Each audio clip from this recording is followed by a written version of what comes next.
considerate. He seemed very rude to me the last 2 times I interviewed him. He's a supreme narcissist, and he's also... You keep interrupting me. You're very rude. Are you black? I You're being very rude by interrupting me right now. To you. I'm giving you a hard time, but I do want to finish my point. I do want to finish my point about Ye. He is the guy who, when I was with him, wanted to make sure that everybody was heard. Everybody felt included. He's actually a very soft-spoken guy, very polite, and by the way, not violent. When you look at all the rappers that are in the music game, many of them, especially from Chicago, drill rap, they're talking about killing people, shooting people, they gangbang. He notably, if you know about him, he got his start because he was a nerd. He wore a backpack and a polo, and he wasn't a gangbanger. He rapped about his feelings and girls and his dreams and his ambitions. So, no, and by the way, he would tell me all the time, he doesn't even feel black. They make him feel not black because he doesn't do those things, because he's soft-spoken, because he's artistic, because he's a bit of a nerd or likes fashion. So I would disagree. He's actually not like that at all. He's also a Hitler-loving anti-Semite. We're going to take a little commercial break here. Try to save yourself before it's too late. Don't glorify murder or even like it. You're sick. You're very sick. Your favorite part? Throw it as hard as you want. Go on. Hello? Watching it zip away feels like it might just keep going, right? Angel Studios are back. Hello? Do y'all want to keep listening? I don't know if anybody's there, if it's just me. Okay, it's just me. With a new must-see documentary. I'm listening. It's fascinating. Dr. Fauci, you're going to hear a lot more about Jenna first digs into the origins of COVID-19, a possible bio-arms race with China, and claims about history. Oh, Julian, I also didn't know you were Jewish and you converted to Islam. Wow, it's really surprising. I had no idea you were Jewish, Julian. But also, I had no idea you were a Muslim, though. Wow, it's just, I guess I didn't really know the real Julian. I just thought you were a psychopath. But now I know you're a psychotic as well. Congratulations. Psychotic psychopath.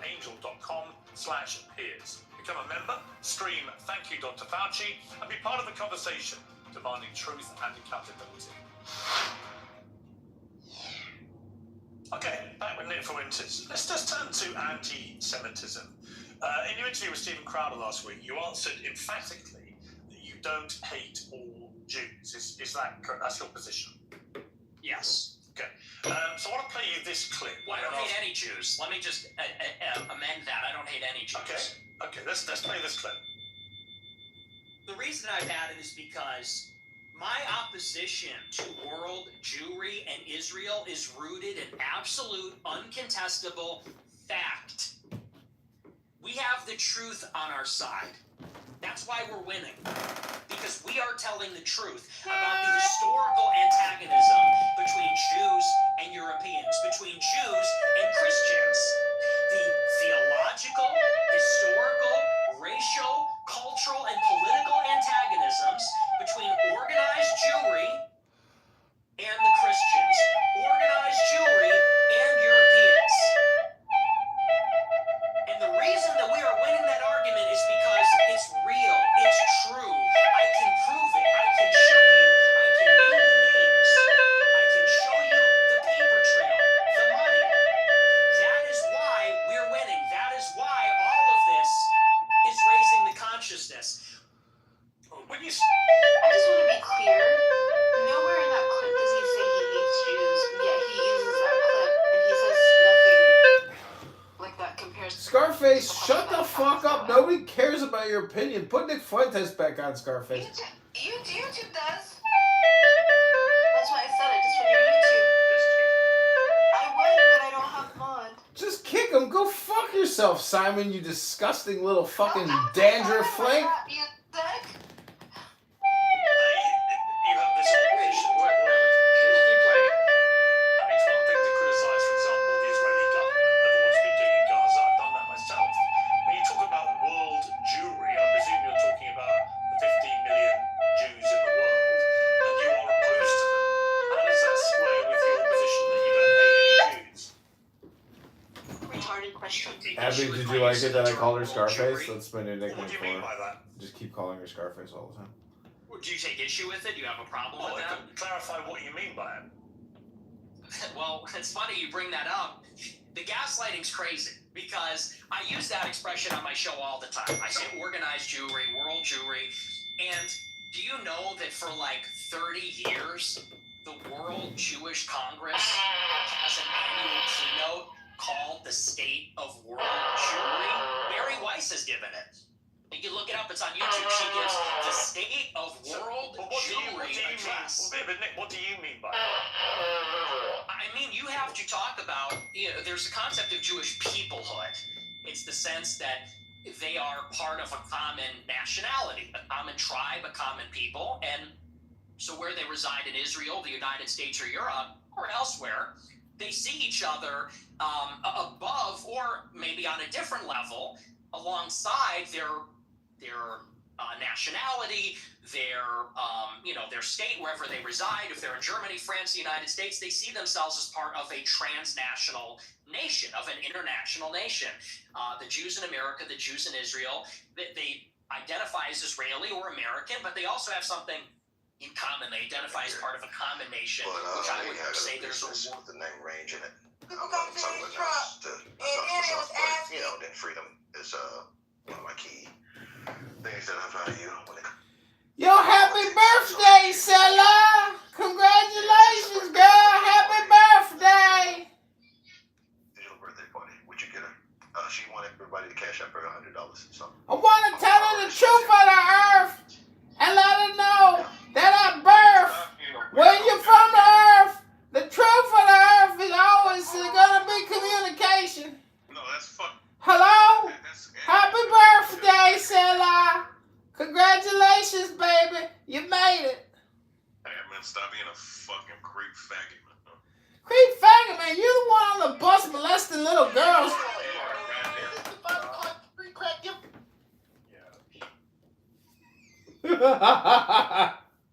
They kicked me. You want to fight? Head to my mouth. You want to fight? Fight Bradley Eggs. You don't want to fight? Hello? Outside the eggs. You don't want to fight? Sittiness. Hello? Fight Bradley Eggs. You don't want to fight? Which extra Bradley I need to fight? Hello? You the one that your parents ran from. Bradley, the one your parents ran from.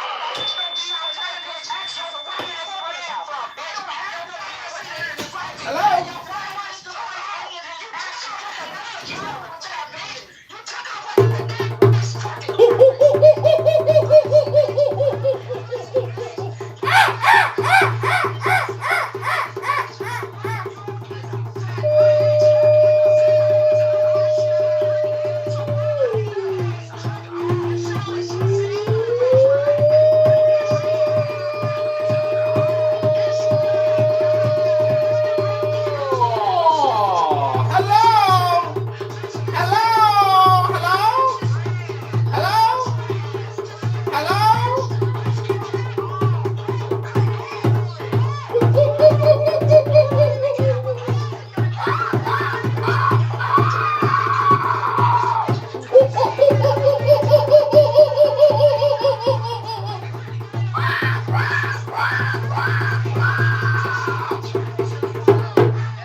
Talking about nothing. I don't know not one of his exes, and I don't bitch that I know, and we have no problems, bitch. If you're not coming to get up with me, don't talk nothing to me, bitch. Fuck you talking about? Come running and ducking, come get with me. Simple as that. Hello? Hello?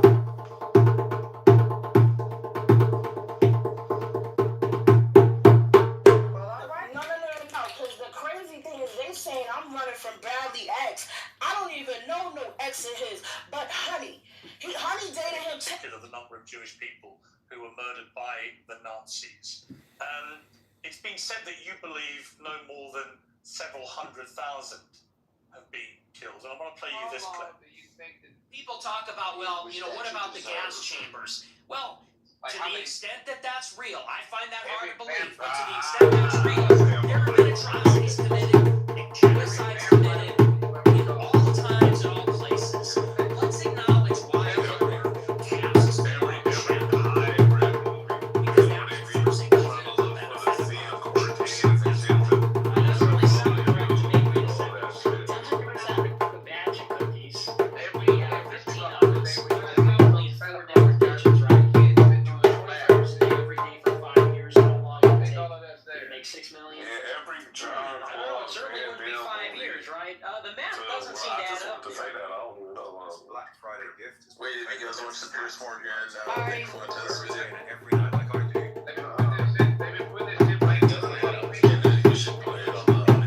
It's funny.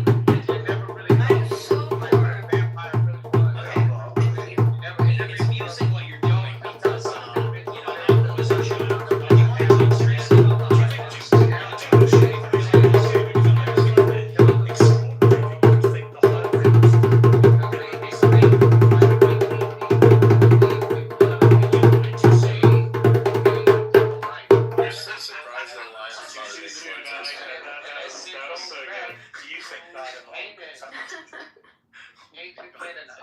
I don't know. I'm thinking maybe 7 million. 6 million, something like that. You can see this is really Jews. Bro, he talks back shit about the blacks and the Jews. So could the movie He does. He's not talking about staying like a bunch of animals. I was listening to the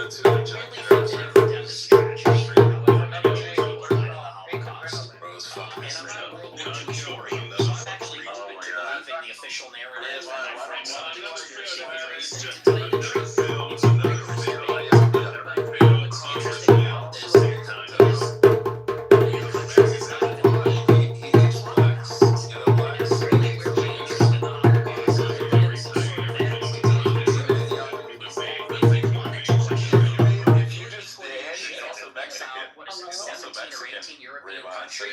And I think that's really the more interesting conversation, which is that this is almost like a religious in the West. So is there a genocide Palestine is treated like this? Could you imagine if in the United States they said that Palestinians killed in Gaza is 100,000 and we don't say that, you're going to jail and remain on attacks? We can't imagine.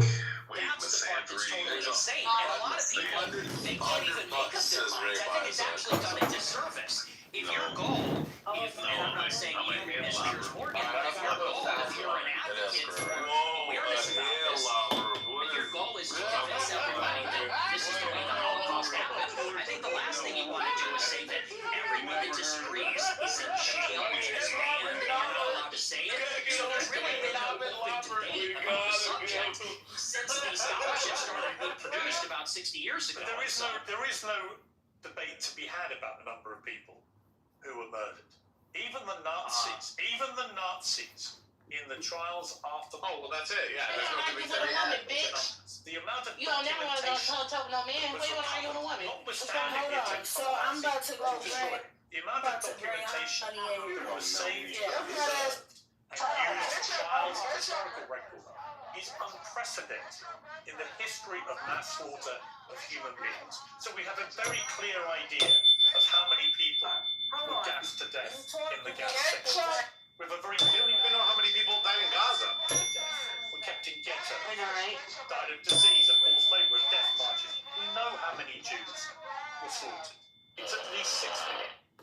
What's interesting to me is that you appear to now concede that, which may be news to a lot of your regular viewers who have constantly heard you quibble with the number of Jews who died in the Holocaust. And for the record, just to confirm what I think you told me, you do now accept that at least 6 million Jews He were killed. ignored his entire argument. Well, no, I said it could be. It could even be higher than Well, that. it could be higher. That is I think true. it's at least. But I you think you're accept right. at It is at least. Oh, it's at least 6 million. But it could be 100 Well, times people more are going than to be that. okay. The people I'm are going going to to be be tired of Let me respond to the rest of your question. Sure. What you're saying, I understand where you're That's why I know he's trolling him. It has been documented, and there That's are what I'm saying. sections and so on. That's what I'm saying. It's Let that speak for No. itself. But you don't see, your show is called Piers Morgan Uncensored. Yeah. But the United Kingdom is censored, and Europe is censored. And if you talk about these things, you will be put in jail in many countries. And I think that's where a lot of people start to say, well, if the truth is so clear, and if there's such overwhelming evidence, why do you need to throw people in jail for disagreeing? And you yourself said, well, there is no debate. I think everything is debatable. I think everything at least should be debated. And if the evidence is very one-sided, let the evidence speak. Don't throw people in jail. So do you think that Holocaust denial laws should be overturned? I don't particularly agree with Holocaust denial laws. I don't think people should be imprisoned. Okay. Well, because I have a blanket view now, which has evolved slightly actually over the years, that I have a blanket view that speech should not be criminalised. He's going to get in trouble for that. Say, and they should be. Yeah, he can't say that. He can't What say they say, that. if you have an employer, they can make a view about whether you are the right kind of person they want for their employment, as they will make a decision about anything else you do in life. So I actually believe that speech should never be criminalised. It's my personal view. I understand why in places like Germany, they have strong laws about it because they want to move on from what they believe was the most shameful moment in their history. I understand that. You do I want understand that in why my you country? infringe No. on freedom of speech? Am I appalled by what has been going on with free speech in the United Kingdom? Wait, you know what, Simon? Absolutely. He's not used to free speech being a Brit, so... The stuff they put on social media. Right, so yeah, I do. I think what is more interesting to me about our exchange is I was not expecting you to go the opposite way. I was not expecting you to be so emphatic that at least 6 million Jews. He missed 100 times more. Yeah, he's sarcastic or retard. Right, he's definitely trolling him. No, he did 100 times more. Yeah, that's how you know he's trolling him. But he didn't even pick up on it, missed it. You have a reputation for being, if not a Holocaust denier, that somebody constantly questioning in a downward way the number of Jews who were murdered. That doesn't appear to be what your position is now. No, and here's what I would like to see for my entire career. When I started my show, it started with a good faith inquiry, where I was questioning a lot of these narratives, and I said, what is the answer on the other side? But what I found is that the answer was criminalized. So when you would talk about anything regarding Jews, Israel, the Holocaust, you could be in favor of the official narrative on those things. If you went against, you were banned, censored, and in some countries jailed. And so I actually haven't made up my mind on that, because that's not really a matter of interest to me. And there's a lot of analysis and scholarship on both sides of the issue. And I've read both sides of the issue. And honestly, unfortunately, it's hard to judge because there's never been a debate on it. And there's never been a debate because of the stigma, because of the censorship. And I think that leads a lot of people to say, well, what do they have to hide? Because you can say on your show, well, I'm personally against Holocaust denial laws, yet they still persist and the social consequences still persist. And I think that is the anomaly. And people have to wonder, okay, why is it that way? And what I said in that clip is the reason the Holocaust casts a long shadow is because it refers to organized Jewry. That is what they always fall back on. Whoa.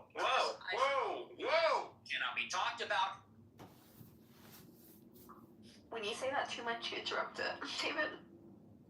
I'm going to start making the Lester. debate that it's 7 million and then anyone that says it's less. They're the antis. Or it could be 100 times bigger. And no other tragedy is treated that way, and no other ethnic group has a get out of jail free card. Just play that. Anti-Semitism and Holocaust. You can do whatever you want and defend all your actions. That's the part that people are getting upset with. That's the problem. I don't know any right-minded person who believes that Jewish people weaponized the Holocaust. I didn't realize I had grades in this I picture. don't know anybody. You know anyone that does that? Okay. That believes I'm that? sure there are some people that do that. No. Ridiculous generalization. You know, the truth is that most Jewish people have lost relatives. In fact, I want to play you two. Bro, you're right. One is where you talk about Adolf Hitler. That's the whole. Anything is the churches have to tell him that is literal BS because they have revelation. Hitler was a pedophile and kind of a pagan. It's like, so, you know, time to grow up. We're not children anymore, am I right? Am I right? Am I right, boys? Am I right? Let's go.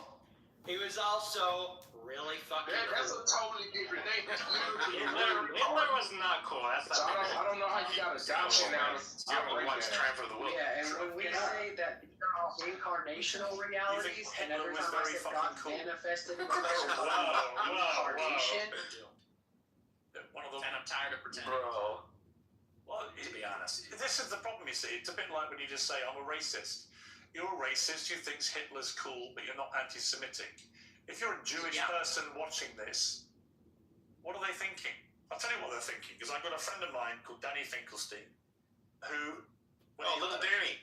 He's a Times journalist in the UK, very eminent journalist. Finkelstein. Book about his family's experiences at the hands of Hitler and Stalin, because you also told Tucker Carlson that you admire Stalin. But let's just tell you what Danny said here. Hi Piers, it's Danny Finkelstein here. As you're interviewing Nick Fuentes, you might try suggesting it's my book, Hitler Stalin, in the manuscript, Two Roads to Home in the United States. Since he says he's on Team Hitler, you might like to ask him about the fact that Hitler arrested my mum, starved my mum to death, did starve my grandmother to death, sent my great aunt to the gas chamber, my great uncle, my cousin, my grandmother and my father's son ended up being one out of... Exactly. Daniel Nero! Mom did to deserve that. Let's not blame the victim. Daniel Nero's going around as John Kitover nowadays. Are you saying she's a... Welcome to the show, Fox. Nick. I've been listening to the Nick Fuentes and the Piers Morgan interview. Have you heard it, Daniel? What up? How are you, man? I'm good. I'm sitting here digesting cheese pizza cooked medium well with garlic. It was so delicious. Oh, I thought you were going to get it well done, dude. I did get it medium well.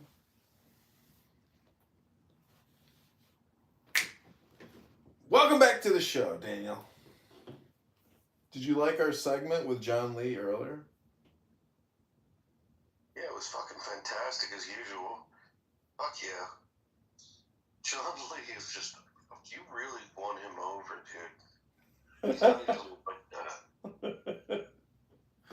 Could you imagine winning over Darth Dawkins? That is the hardest man in the world to win over. It's immediate shutdown every time. That's the ultimate gong show. The Darth Dawkins show is actually just the gong show.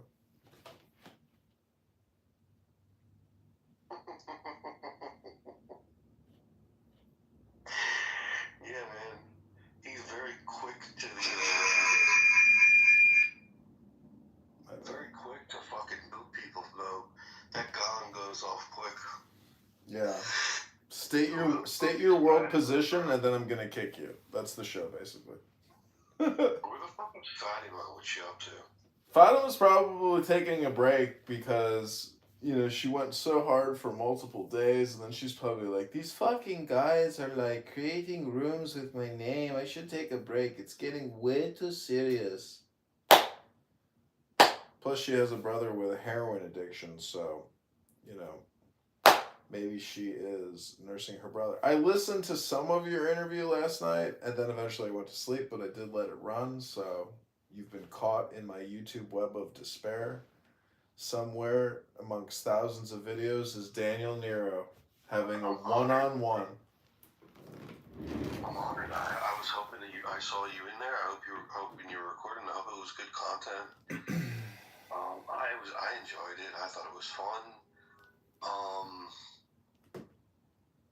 I don't know, dude. Oh, pizza's so bad. Oh man, do you want me to PTR the pizza? Yeah. Okay, let me go to the kitchen because I gotta get something to drink. What do you need to drink? Ice water or something? I need water, but I'm gonna make myself a cocktail. Yeah, cool.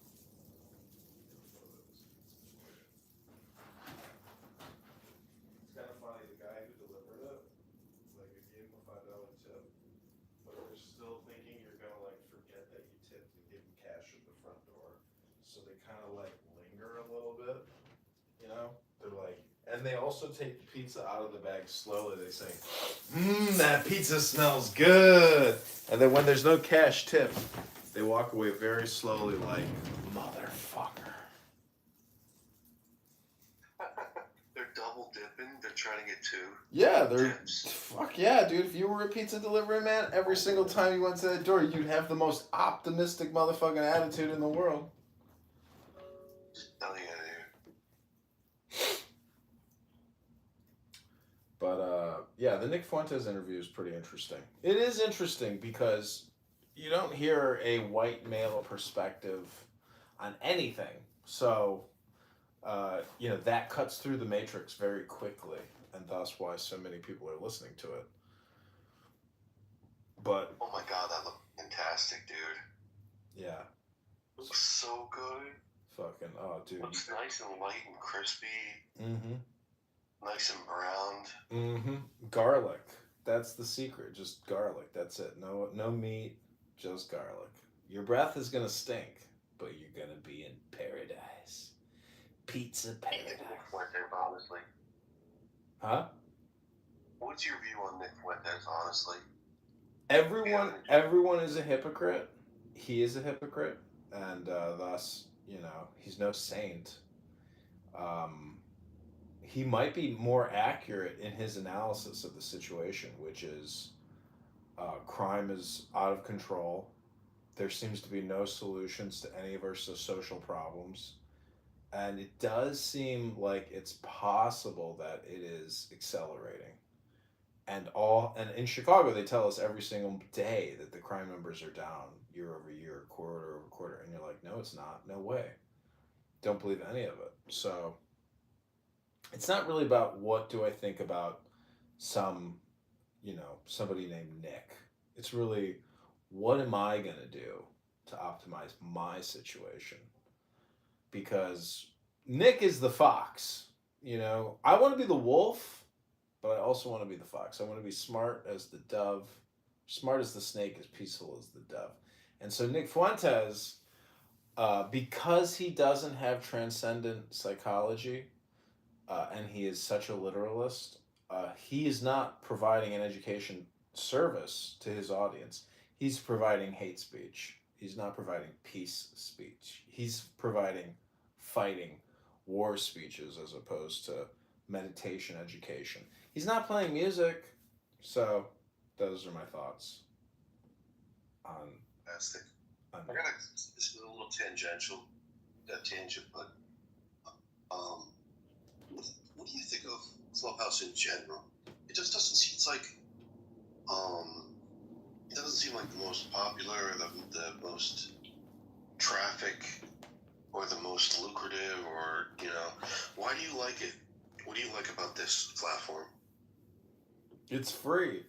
And it's, you know, when I was in high school, phone to phone, or, you know, telephony or VoIP first came out back in like 0001 or maybe even 99, 98. So this is just like the next level of playing games. That's why I like it, because it is a game. It is a communication game. Just like any video game you might put in, you know, download an app on your phone. Some people might try to convince you that you can't record conversations here, that it's illegal. But I would say that this is a video game app, but people don't like the way that I play my video game or use my cell phones. So thus, it makes it even more fun, especially since there's no repercussions. So it's like conditioning people at scale. And that's interesting. And what's also interesting is a lot of these public rooms, you have the ability, like it was prophesized that you would have the ability to communicate with anybody, any celebrity, any politician, etc. That's true on X and Instagram, maybe. Maybe you can at them or message them, but on here, while people are having live conversations, you can come up on stage and hit a bell, say a prayer, talk over people. I mean, it becomes a bang room, but that ability to immediately get into somebody's ear canal is unprecedented. So that's a very unique thing, to be able to be immediately put into somebody's brain. That's remarkable. So to me, it's the ultimate video game, and that's why I keep coming back every day to play this thing as if it was Counter-Strike or StarCraft or Halo or Diablo. Whatever those video games are, this is the real video game. This is much more difficult. Yeah. Do you let people in on your strategy? I know that I've seen a little bit of behind the scenes at your workshop. You got a couple of cell phones set up, or a lot of them. So what's your approach? Dude, I'd love to know what the process is like, and how technically how you set it up. And I use tripods. Dig into what you're doing, man.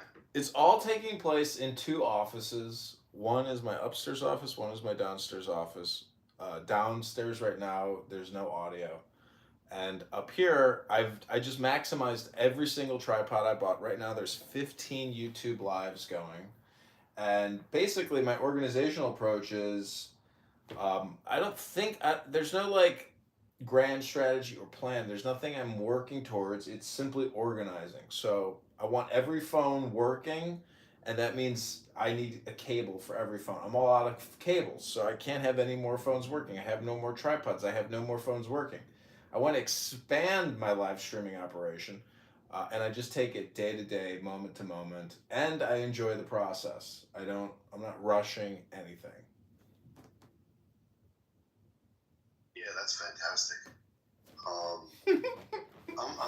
I think a lot of people would be intrigued at your process, like just getting a behind the scenes look at behind the curtain, and I think that would be fascinating as fuck.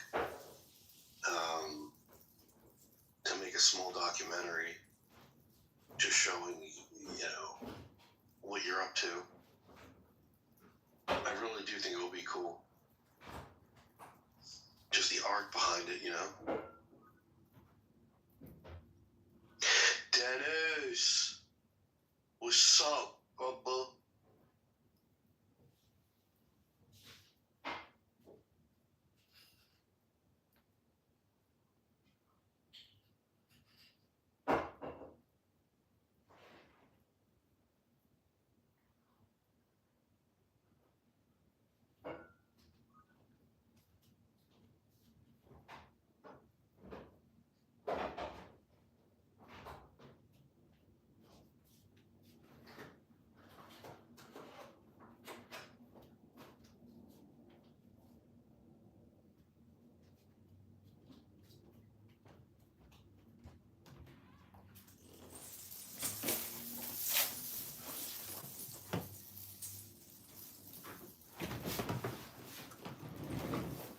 Bull Rush!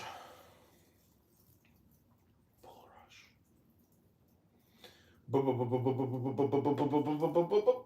Rush! Bull Rush, Power Rush, Bull Rush. Wow, he finally got it. You're married, right? I think people should get married. I'm a Christian. You're basically anti-marriage, really. You've talked about this. You've talked about... Are we done talking about genocide? Well, no, I'm coming to the same part because you seem very resistant to the idea of marriage. You've never got married. You've talked very scathingly about henpecked husbands. Let's take a look. That's true. Guys get to a certain age and they're like, you know what? Women suck. Like, they're talking too much. They're not hot anymore. Like, you're fat, you're chubby, you're not as hot as you think you are. You fucking talk too much, you're a bitch. So we'll obviously get to the brazen misogyny part of that a little later, but where was the line? I'm curious. On the one hand, there's this terrible genocide going on of white people. On the other hand, you want people effectively literally because they all turn out to be so ghastly, so they shouldn't presumably procreate. You're chubby, you're not How does that work? I am good, Melissa. Actively encouraging men not to associate with these ghastly women, therefore not have any more children. Therefore, you are contributing, Nick Fuentes, to the diminishing white population.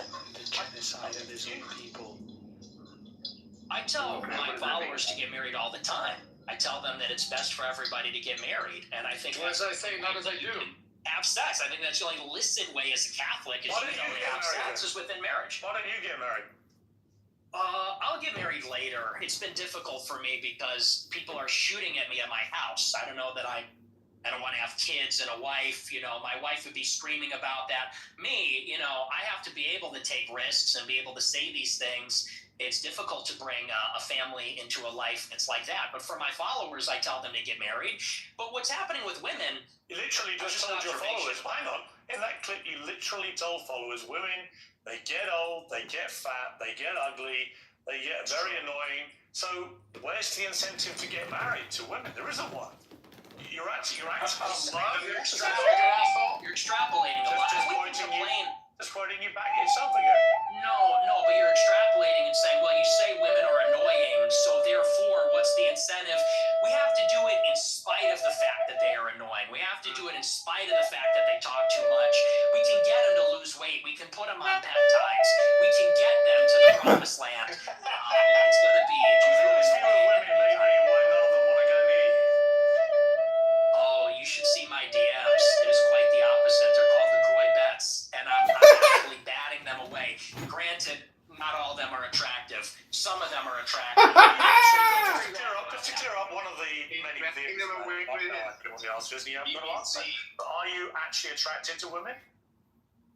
I am attracted to women. Is he gay, Ryan? No. But I will say that women are very difficult to be around. Okay. So, there's that. And do you think they should have the right to vote? You should be doing it. When I need it, I need it. It's the greatest. I do not. No, absolutely not. They should stay at home. Well, yeah. Shut the fuck up, Simon, and mute your mic, you fucking rat. Shut the fuck up. For a young guy. I mean, I know I'm the boomer here. Actually, you're a 27-year-old dinosaur, aren't you? Aren't you, Nick Fuentes? All women. I am. All women are annoying. All women grow old. They all get fat. Says the guy. Have you ever had sex? That he just said that means that he knows he's a little. Says the guy who never got laid. Wow. That's the thing, though. You boomers, it's always you're an expert in women, free love. Given you've never got laid. Yeah, we are going back to the Stone Age. You're absolutely right. This, you know, you're talking about empathy, and your kids are empathetic, and they would never laugh at a joke about the Holocaust, and you're a misogynist. You're a simp yourself. You're totally henpecked. That's the problem. So Let me play another clip of yours about women. A lot of women want to be raped, and when I say raped, I mean like, that sounds bad when I say it like that, but there's like a lot of women that really want a guy to beat the shit out of them, but also they have to pretend, but part of it is they have to pretend like they don't. You think women want to be raped, do you? Can you confirm that, Nora? That's what the studies show, Pierce. That is what these statistics that's what say. You believe. They have fantasies. I don't think that they want to actually get raped, but there's a study out there. Get ready for this. It says 62% of women have rape fantasies. And if you read anything that they're reading, if you watched what they're watching, what do you think 50 Shades of Grey is about? What do you think Twilight is about? I mean, that's just true. You think women want to have the shit beat out of them? Fountainhead. Ooh. Yeah, and it's very disturbing, but it's true. Do you think your views on women might change if you actually ever had a relationship with one or had sex and actually had a proper relationship. I mean, people say the reason you're so angry about women is you're basically an incel. Well, I'm not angry about it. You sound very angry. You sound very, very angry about women. They get I'm passionate. It's an issue I'm passionate about. You're sounding very bitter about women. As if women have done a terrible disservice to you. But when you don't have relationships, you don't have sex, when are they doing these terrible things to you that's made you so hateful towards women? I'm really curious. Was that? Shut the fuck up, Simon! I was laughing. I said they want men to beat the shit out of them, and that's just true. I mean, when you look at the state of modern women, all they do is lay in their bed, doom scroll. They're chilling out. They're getting a little fat. That's only because I lost cause now. They're getting a little heavy, and any guy that is playing the field these days will tell you that. I mean, and I know a lot of the Chads. I am an incel. I'm friends with a lot of Chads like Bradley Martin, Clavicular. They agree with me. Oh yeah, you know, there's sort of like this alliance between oh my god, that guy. Sex and the guys that get the most sex. We know what women are. It's the guys in the middle. Guys like you in the middle. It's the beta male orbiters that say, she's amazing, you're a misogynistic pig. Because I don't know what that is. I guess. Well, come on, let me explain to you what I think it is. I think when a 27-year-old guy who's never got laid, never had a meaningful relationship with a woman, says that women shouldn't be allowed to vote, they should stay at home, that all they do is fantasize about being raped and being beaten up, that's what they want, that they're annoying, that they get fat, that they get ugly. Can you mute Simon's mic, please? You may not understand it, because your knowledge of women is so incredibly tiny, but actually, you are the embodiment of a misogynist. It couldn't be clearer. And if I was a hello, deep-rooted misogyny of some of the actual boomers I know. Yeah, here you are, 27 years old, and most of the current studies show that a lot of men are really disenfranchised from society, no longer have physical relationships with women if they've ever had them, never associate with women, and build up instinctively misogynist views about women. And I fear you're in that position. You're just a bit of a lonely guy who wants to get laid and can't for whatever reason. And it's made you bitter about women. And I don't know where that's come from, but it's fascinating. No, see, here's the thing. First of all, you're very caught up in the labels. It's always, you're a racist, you're a misogynist, You said you were a racist. To me. Well, hang on, can I respond? You gave yourself the label. What is this? You said, I am a racist. I didn't give you the label. Okay. You said, Nick Fuentes, I am a racist. Calm down. Calm down. Did you or didn't you? It's okay. Did you? Yeah. Okay. But so here's I the didn't thing. give you the label. You did. Why are you yelling at me? Because you're trying to infer something that didn't happen. You said, I gave you the label of being a racist. No, you did. You said, El Narmo. I'm a racist. El Narmo somewhere, I don't know. You're gonna have to tone it down a little, all right? You're gonna have to bring it down a notch and relax. This is just an interview, okay? Please calm down. All I said is you're hung up. I didn't say you gave me that. Maybe I did. You did. But here's what I mean. What I mean is you're just hung up on proving you're a misogynist. Okay, you're a racist. Okay, you denied the Holocaust, and I'm not about the labels, man. I'm just past that. As I said to you, look, Nick, I just wanted to go over the stuff that everyone uses out there about you and get you to respond.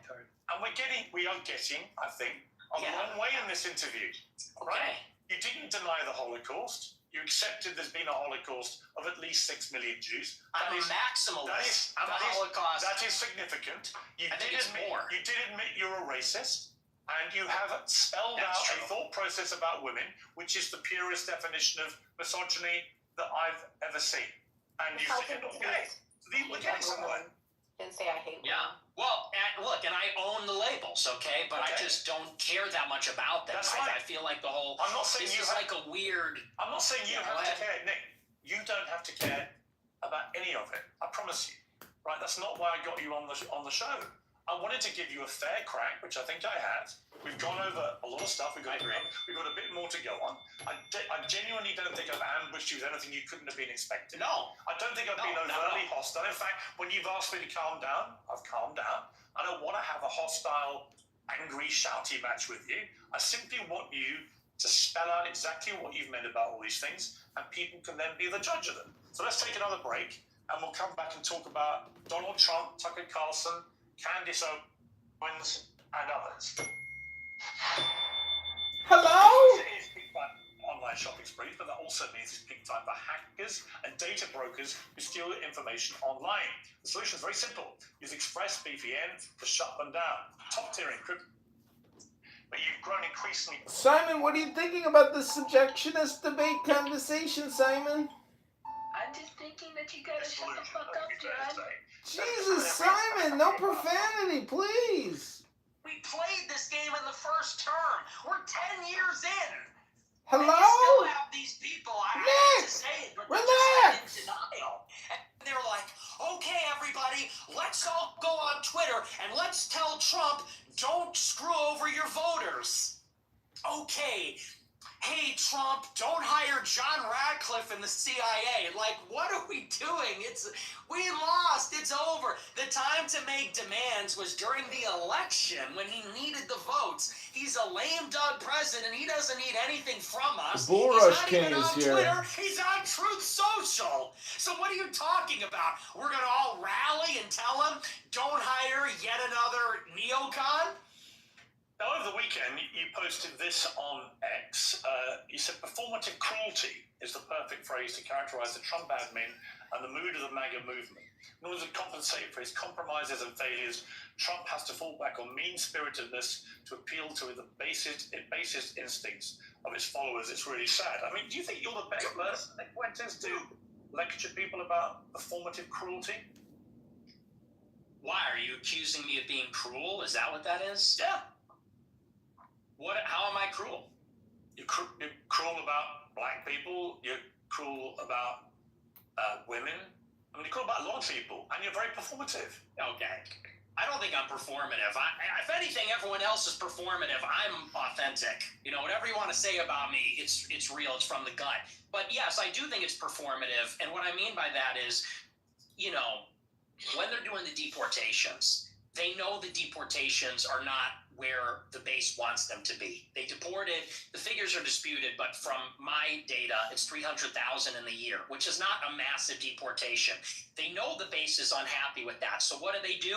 The deportations that they are carrying out, they do a big spectacle, and they arrest everybody, and they film it, and they put a hype at it, and there's a meanness in there. They played that song, I think from Sabrina Carpenter or something, and they make it a joke, they make it glib, and they do that because they're not delivering on the promise, so they compensate by doing it meaner, edgier, more mean-spirited, so that the base will overlook the fact that it's not happening. And I think that's by definition performative cruelty. You can call me a hypocrite, but it's definitely true about what they're doing in the administration. You went to see Trump at Mar-a-Lago with Ye for dinner. What was that like?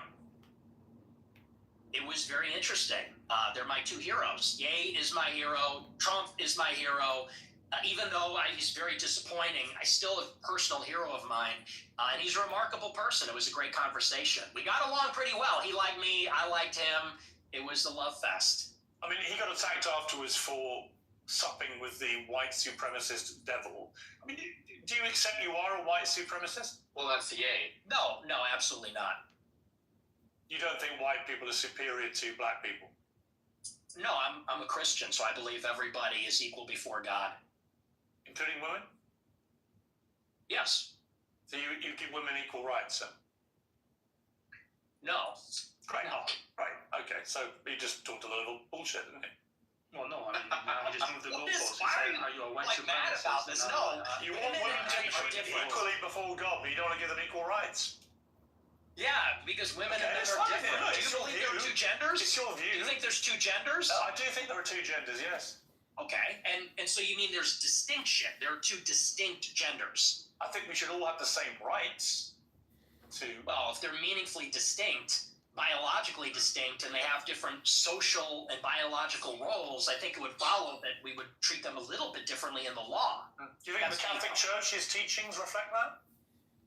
I do. Yeah, there's no female priests. Have you ever seen that? Do you think that the Catholic Church thinks all women should be deprived of vote? Yeah, I think so. No, they don't. I think they do, yeah. You want Sharia You think law? the Catholic Church position is women shouldn't be allowed to vote? I think so, yeah, but I'm not positive. No, it's bullshit. But it should be. It should be. There's no cardinals. There's no female cardinals. They have no vote in the papacy. That's true. And I'm also from Chicago, like the Pope. But look, I mean, women, it says in the Bible that women have no authority over men. And they can't teach men. And that's why there's no female priests. It says a lot of things in the Bible. Catholic... I mean, do you think you take every word of the Bible as sacrosanct? Well, yeah, it's inspired scripture. So all of it is now all of it is a sacrosanct. theological debate. Well, You want to listen to some Catholic philosophy, doctrine that some women music? should not lead and teach. I mean, you're not interacting with what I'm saying. Why I've can't heard all women this be already, priests? anyways. There should be. Okay, well, you're not Catholic. That's not a Catholic I am a position. Catholic. Many things I disagree with the Catholic Church. Bro, this guy is all. Well, that kind of contrary is the whole basis of being Catholic. Accepting, yes, it's accepting the authority of the. Being 8 and 1 and 1 in name. So, yeah, man, my bad, bro. You gotta learn the code switch when you come over here. You gotta. Bound by the cerements of will, corpse rigid, thus thou mayst abort the fidget babes that tease the thought. Next, let the breath rhythm be low, easy, regular, and slow, so that thy being be in tune with the great Sea Pacific swoon. Third, let thy life be pure and calm, swayed softly as a well to live be bound to the one love of the profound. Fifth, let the thought divinely free from sense observe its entity. Watch every thought that springs and hangs, hour after hour thy vision, intense and keen, turned inwardness, no atom of analysis. Sixth, on one thought securely pinned, still every whisper of the wind, so like a flame straight and unstirred, burn up thy being in one word. Next, still that ecstasy prolong thy meditation, steep and strong, slaying even God, should he distract thy attention from the chosen act. Last, all these things in one overpower, time that the midnight blossom flower, the oneness is yet even in this, my son, thou shalt not do amiss. If thou restrain the expression, shoot thy glance to rapture's darkling root, discarding name, form, sight, and stress, even of this high consciousness. Pierce to the heart, I leave thee here. Thou art the master I revere, thy radiance that rolls afar, O brother of the silver star. There are 7 keys to the great gate, being 8 in 1 and 1 in 8. First, let the body of thee be still, bound by the cerements of will, corpse rigid, thus thou mayest abort the fidget babes that tease the thought. Next, let the breath rhythm be low, easy, regular, and slow, so that thy being be in tune with the great sea's Pacific swoon. Third, let thy life be pure and calm, swayed softly as a well to live be bound to the one love of the profound. Fifth, let the thought divinely free from sense observe its entity. Watch every thought that springs and hangs, hour after hour thy vigilant, Sentence and keen turned inward amidst no atom of analysis. Sixth on one thought securely pinned, still every whisper of the wind. So like a flame straight and unstirred, burn up thy being in one word. Next, still that ecstasy prolong thy meditation, steep and strong, slaying even God, should he distract thy attention from the chosen at last. All these things in one o'erpowered, time that the midnight blossom flowered, the oneness is yet even in this, my son, thou shalt not do amiss. Is there any way to get CBD from undercover patrols or blue umbrella? To rapture's darkling root, discarding name, form, sight, and stress, even of this high consciousness. Pierce to the heart, I leave thee here. Thou art the master, I revere thy radiance that rolls afar, oh brother of the silver star. If thou restrain the expression, shoot thy glance to rapture's darkling root, discarding name, form, sight, and stress, even of this high consciousness. Pierce to the heart, I leave thee here. Thou art the master, I revere thy radiance that rolls afar, oh brother of the silver star.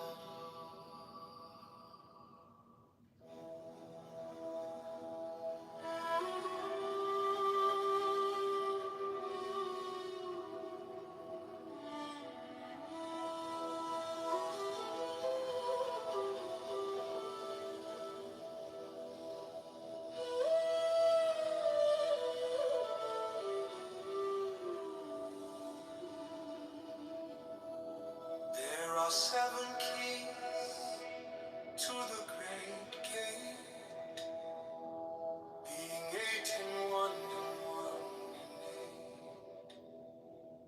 First, let the body of thee be still, bound by the cerements of will.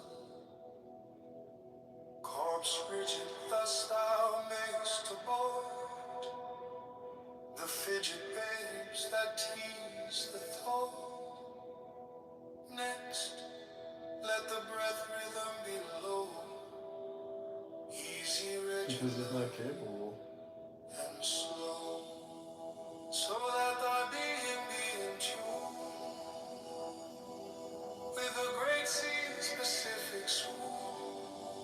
Did you let him steal the election? Be pure and calm, swayed softly as a well-to-live be bound to the one love of the profound. Did you even sue? Let the thought divinely free from sense observe its entity. Watch every thought. All you do is write articles. Hour after hour, thy vigilance intense and keen turned inward. No atom of analysis. 6 on one thought, securely pinned. Still every whisper of the wind. So like a flame, straight and unstirred. Because he's not capable. You let him steal the election. Did you even sue? You're a clown too. All you do is write articles. Thy meditations deep and strong, slaying even God, should he distract thy attention from the chosen man. Last all these things in one overpower, time that the midnight blossom flower. The oneness is yet even in this, my son, thou shalt not do amiss. If thou restrain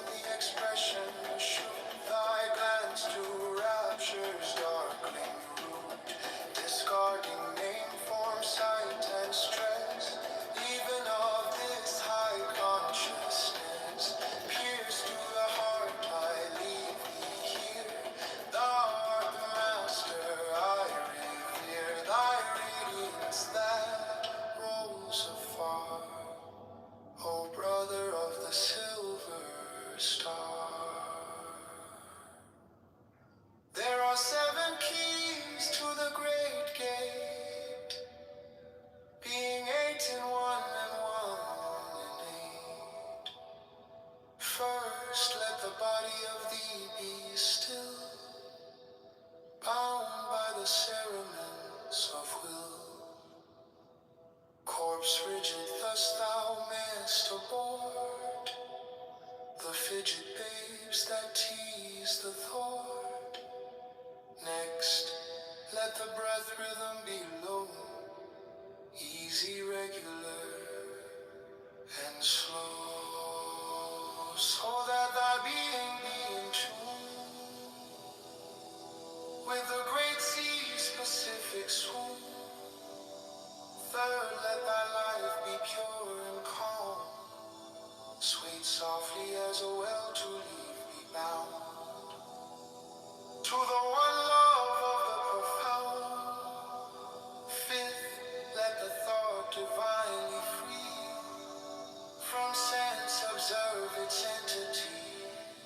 Watch every thought that springs in hands. Hour after hour thy vigilance, intense and keen, turned inward mist.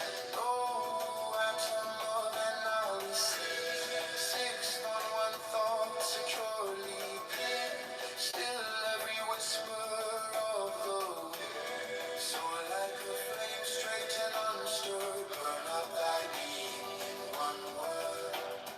Next till that ecstasy prolonged, thy meditations deep and strong, slaying even God, should he distract thy attention from the chosen act. Last all these things in one or part, time that the midnight blossom flower.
There are 7 keys to the great gate, being 8 in 1 and 1 in 8.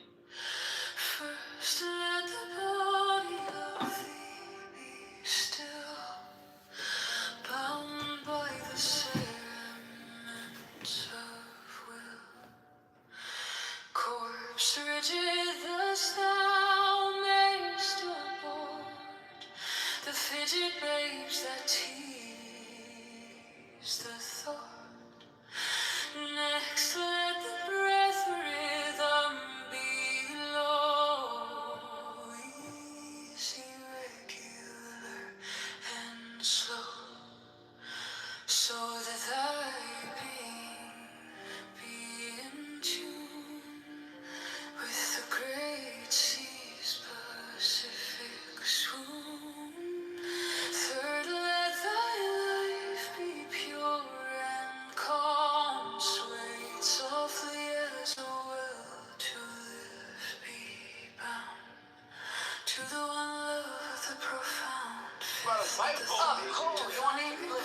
From sense observe its entity, watch every thought that springs in hands. Hour after hour thy vigilance, intense and keen, turned inward miss. No atom of analysis, 6 on one thought securely pinned. Still every whisper of the wind. So like a flame straight and unstirred, burn up thy being in one word.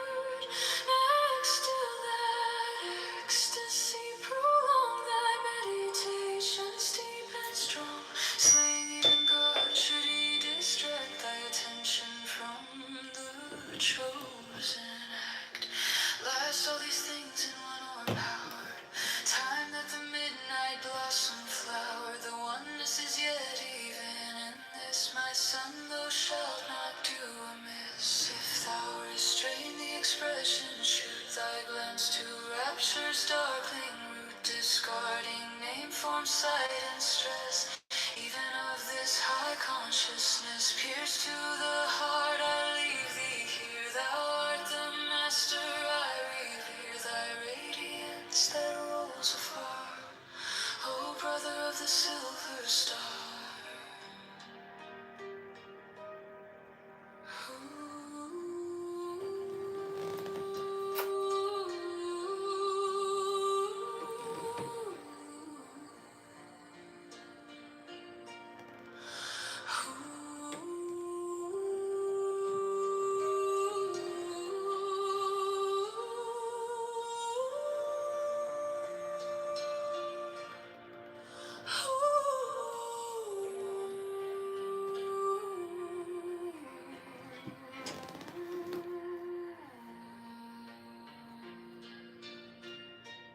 There are 7 keys to the great gate. They basically gave her the option to attend, like, stating that they were.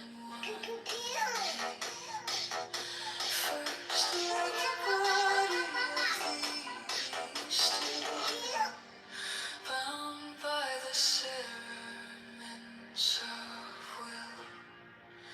Corpse rigid, thus thou mayst abhor the fidget babes that tease the thought. Next, let the breath breathe on below, easy, regular, and slow, so that thy Justices on the High Court are thinking about today. So the issue is before the court that the president's firing of former Federal Trade Commissioner Rebecca Slaughter needed to come into question. So Slaughter argues that Congress designed the Federal Trade Commission to be bipartisan in investigating corporate mergers and to the one love of the profound. Fifth, let the thought divinely free from sense observe its sanctity. Watch every thought that springs Daniel. hour after hour thy vigilance into Daniel, are you there? Hello? Daniel, come back, Daniel. Daniel! Daniel! and keen turned inward mist, no atom of analysis. Sixth on one thought, securely pinned, still every whisper of the wind. So We come from Uranus. It is a planet in our solar system, the 7th planet from the sun. In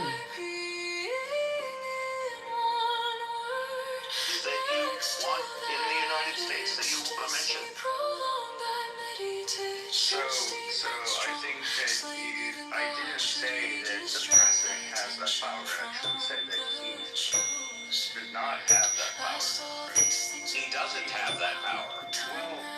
Well, Steve, I think that that's the point where we go into the nuances of he doesn't have No, sir. I asked you that you would make some choices about how you wanted it to go, and I was fine with it. So I thought it was terrific. As a Catholic, you would be aware that Jerusalem Post has recently called the Pope to openly name Francis, even if the Pope did, the American Pope on the thing.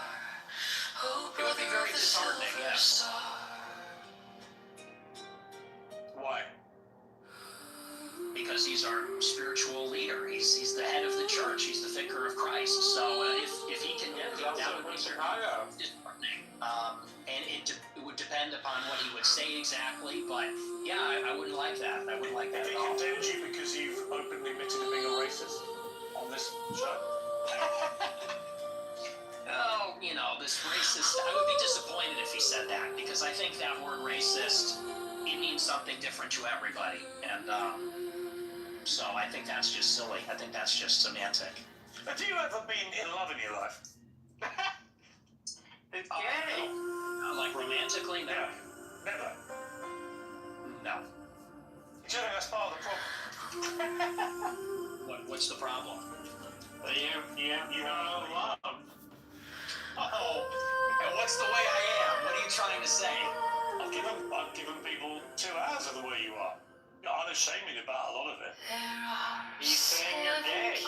I have a problem. I think I'm cheerful, boisterous. Unlike you, I'm willing to be a little provocative. Well, I guess you're willing to be provocative, but I'm willing to be very provocative, and I'm a free thinker. And I don't like to be tone policed. I don't like to be told about, people are going to tone police and play moral cop about you can't make this joke or you can't make this statement.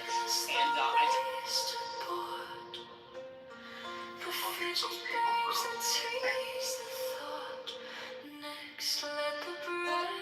I would really love to know what your national origin is.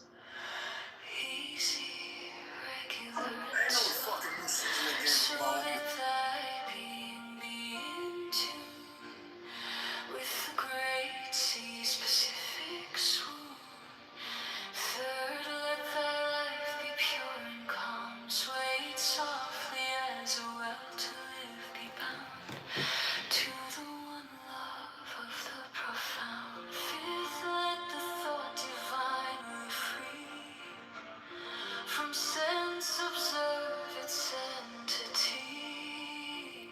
Watch every thought that spring enhance. Hour after hour thy vigilance, intense and keen, turned inwardness. No atom of analysis, sixth on one thought securely pinned. Still every whisper of the wind.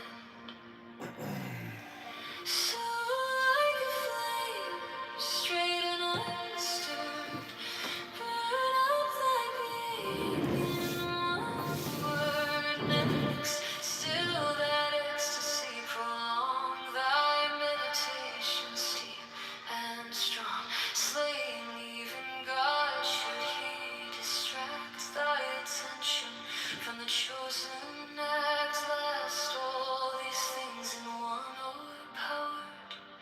Time that the midnight blossom flowered. The oneness is yet even in this. My son, thou shalt not do amiss. If thou restrain the expression, shoot thy glance to rapture's darkling root, discarding name, form, sight, and stress, even of this high consciousness. Pierce to the heart, I leave thee here. Thou art the master I revere. Thy radiance that rolls afar. O brother of the silver star.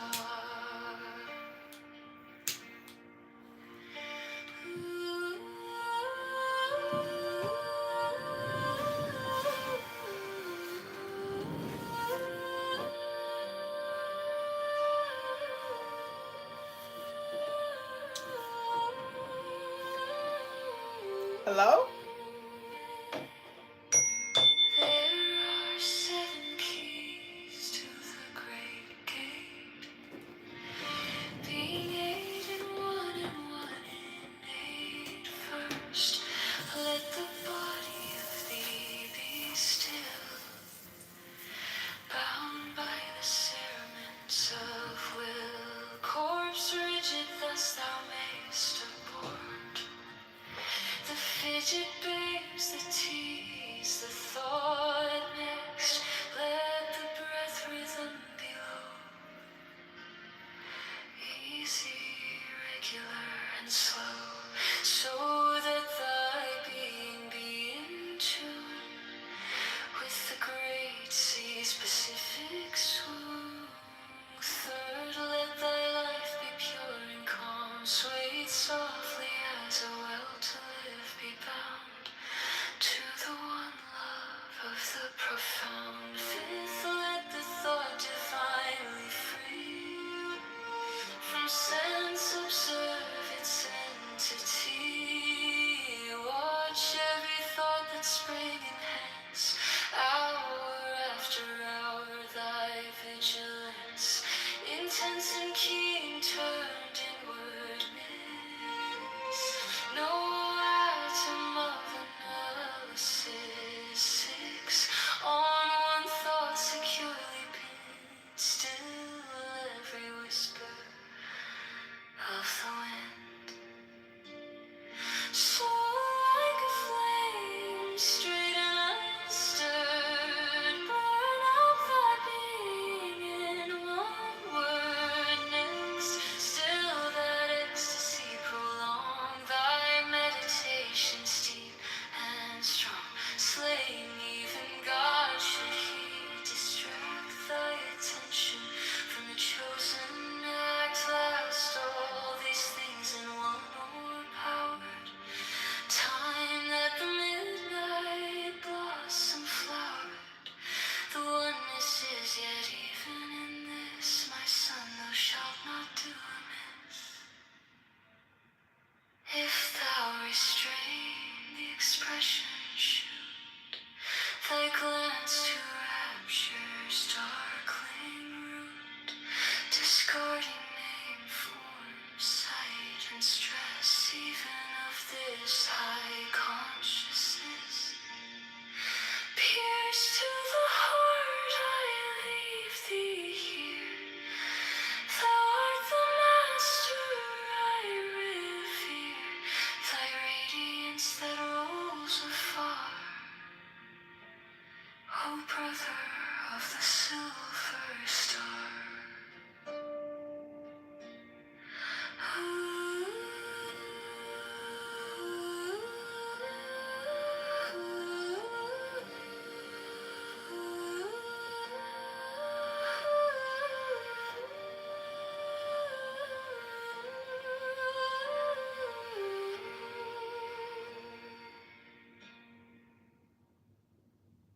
There's 7 keys to the great gate, being 8 and 1 in 8. First let the body of thee be still, bound by the cerements of will. Court frigid thus thou mayst abort the fidget babes that tease the thought. Next let the breath through them be low, easy, regular, and slow, so that thy being be in tune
being in one word.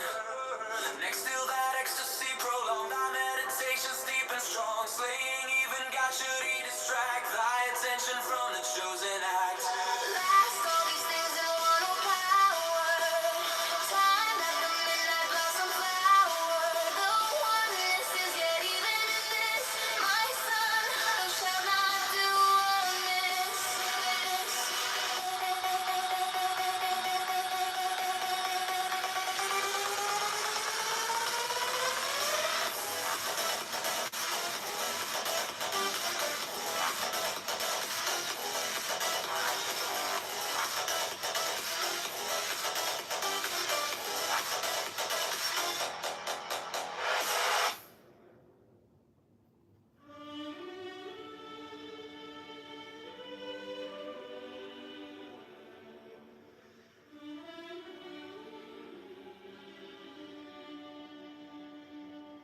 There are 7 keys to the great gate, being 8 in one and 1 in 8.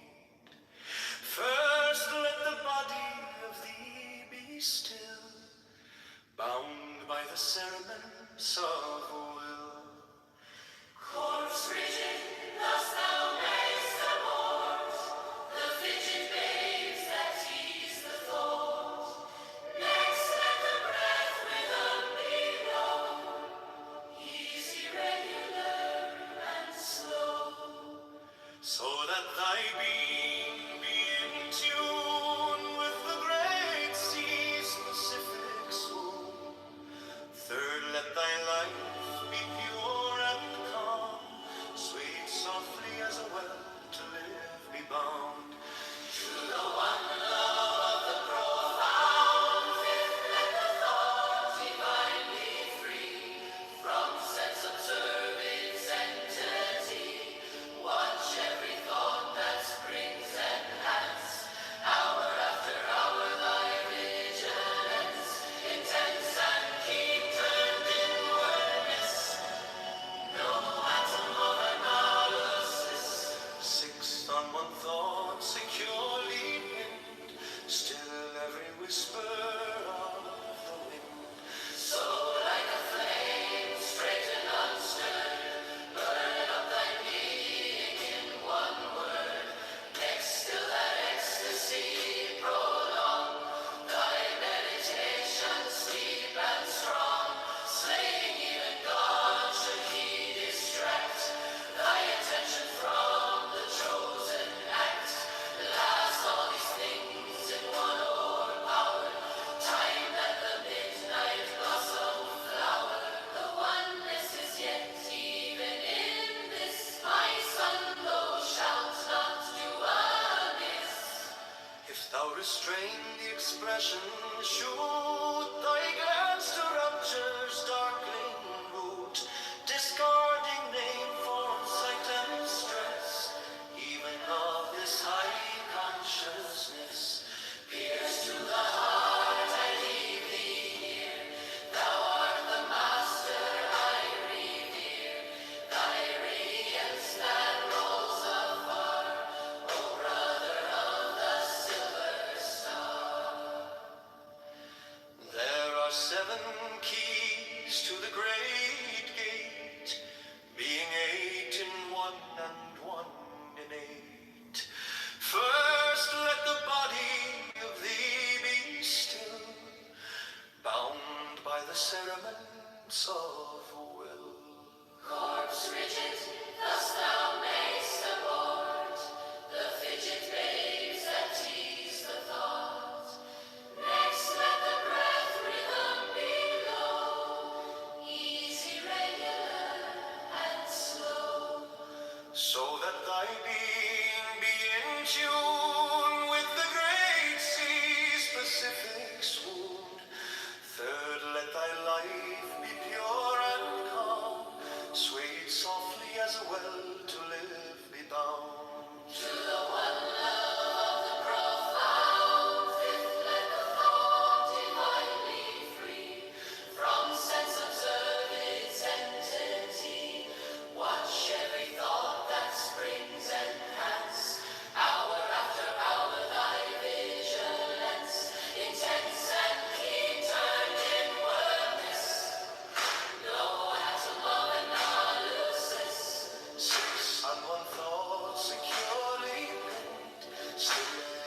whisper of the wind. So like a flame, straight and unstirred, burn up thy being in one word. Next to that ecstasy prolong, thy meditations deep and strong, slaying even God should he distract thy attention from the chosen act. Last all these things in one o'erpower, time that the midnight blossom flower. The oneness is yet even in this, my son, thou shalt not do amiss. If thou restrain the expression, shoot thy glance to rapture's darkling root, discarding name, form, sight, and stress, even of this high consciousness. Pierce to the heart, I leave thee here. Thou art the master I revere. Thy radiance that rolls afar, O brother of the silver star.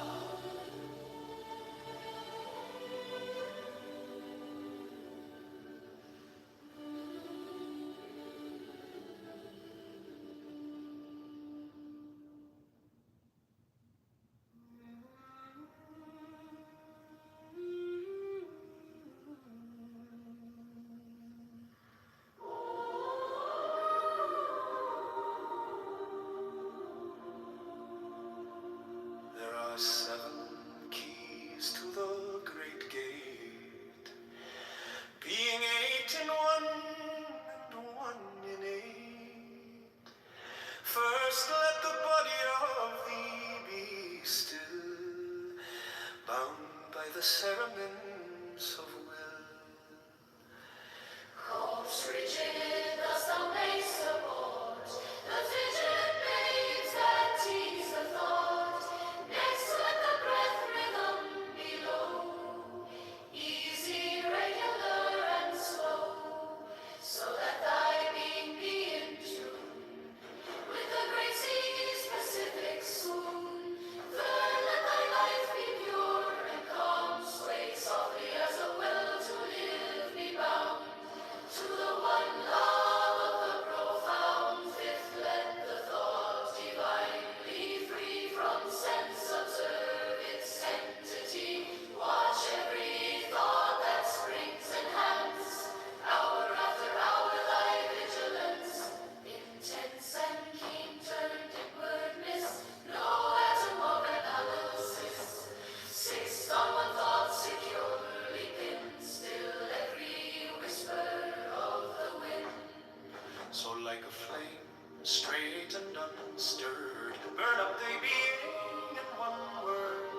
Next still that ecstasy prolong, thy meditations deep and strong, slaying even God should he distract thy attention from the chosen act. Last all these things in one overpowered, time that the midnight blossom flowered. The oneness is his, even in this, my son, thou shalt not do amiss. If thou restrain the expression, shoot thy glance to rapture's darkling root, discarding name, form, sight, and stress, even of this high consciousness. Pierce to the heart, I leave thee here. Thou art the master I revere. Thy radiance that rolls afar, O brother of the silver star. There are 7 keys to the great gate, being 8 in one and 1 in 8. First let the body of thee be still, bound by the cerements of will. Corpse rigid, thus thou mayst abort the fidget babes that tease the thought. Next let the breath rhythm be low, easy, regular, and slow, so that thy being be in tune with the great sea's Pacific swoon. Third, let thy life be pure and calm, swayed softly as a well to live be bound to the one love of the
glance to rapture's darkling root, discarding name, form, sight, and stress, even of this high consciousness.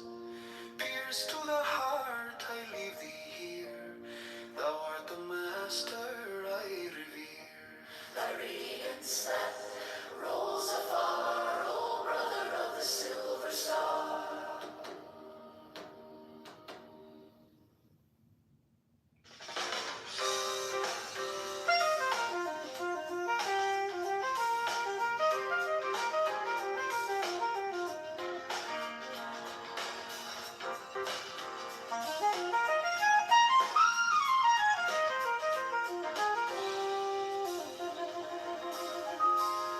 There are 7 keys to the great gate, being 8 in 1 and 1 in 8. First, let the body of thee be still, bound by the cerements of will. Corpse rigid, thus thou mayst abort the fidget babes that tease the thought. Next, let the breath rhythm be low, easy, regular and slow, so that thy being be in tune with the great sea's Pacific swoon. Third, let thy life be pure and calm, swayed softly as a well-lived be bound to the one love of the profound. Fifth, let the thought divinely free from sense observe its entity. Watch every thought that springs in hands, hour after hour thy vigilance, intense and keen, turned inward as no atom of analysis. Someone thought securely pinned, still every whisper of the wind. So like a flame, straight and unstirred, burn up thy being in one word. Still that ecstasy, prolong thy meditation steep and strong, slaying even God should he distract thy attention from the chosen act. Last all these things in one more time, that the midnight blossom flower, the oneness is yet, even in this my son, thou shalt not do amiss, if thou restrain the expression sure. Thy glance to My haircut's still crispy as fuck. I don't even want to lay down. I gotta lay. name, form, sight, and stress, even of this high consciousness.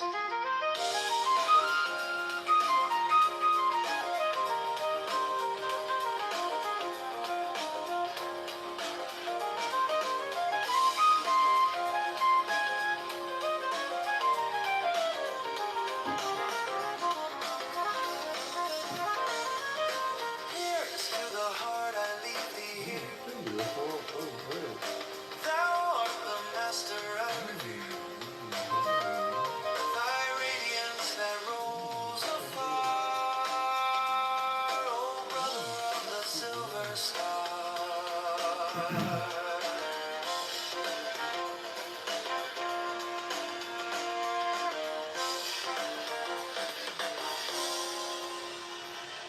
There are 7 keys to the great gate, being 8 in 1 and 1 in 8. First, let the body of thee be still, bound by the cerements of will. Corpse rigid, thus thou mayst abort the fidget babes that tease the thought. Next, let the breath rhythm be low, easy, regular and slow, so that thy being be in tune with the great sea's Pacific swoon.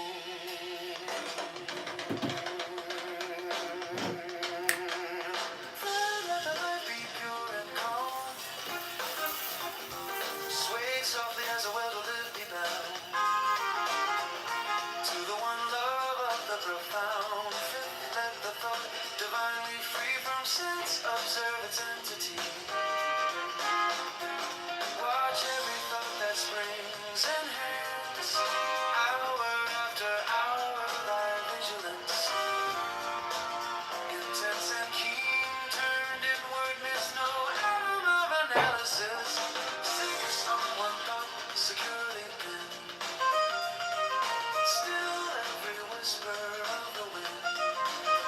So like a flame, straight and unstirred, burn up thy being in one word. Next, till that ecstasy, prolong thy meditations deep and strong. Slaying even God, should he distract thy attention from the chosen act.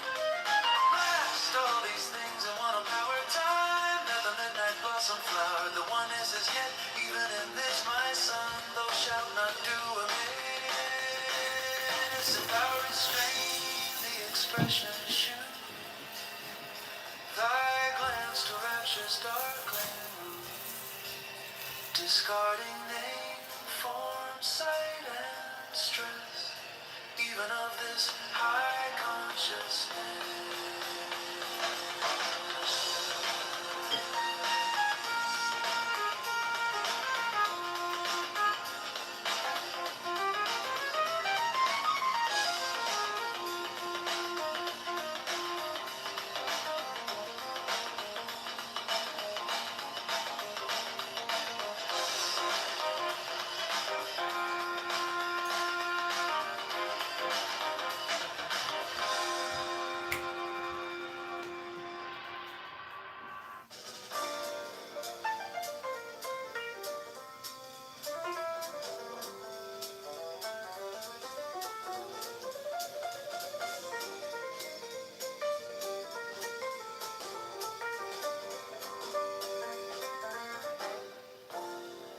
There are 7 keys to the great gate, being 8 in 1 and 1 in 8.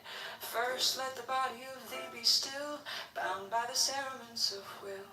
Corpse rigid, thus thou mayst abort the fidget babes that tease the thought. Next, let the breath rhythm be low, easy, regular, and slow, so that thy being be in tune with the great sea's specific swoon. Third, let thy life be pure and calm, swayed softly as a will to live be bound to the one love of the profound. Fifth, let the thought divinely free from sense observe its entity. Watch every thought that springs enhance hour after hour thy vigilance. Intense and keen, turned inward, miss no atom of analysis.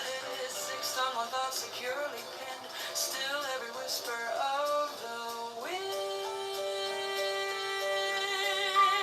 So like a flame, straight and unstirred, burn up thy being in one word. Next, still that ecstasy prone, thy meditation steep and strong, slaying even God should he distract thy attention from the chosen act. Last, all these things in one o'erpowered time, that the midnight blossom flowered. The one is as yet, even in this my son, thou shalt not do amiss. If thou restrain the expression, shoot thy glance to rapture's darkling root, discarding name, form, sight, and stress, even of this high consciousness. Pierce to the heart, I leave thee here. Thou art the master, I revere thy radiance that rolls afar, O brother of the silver star.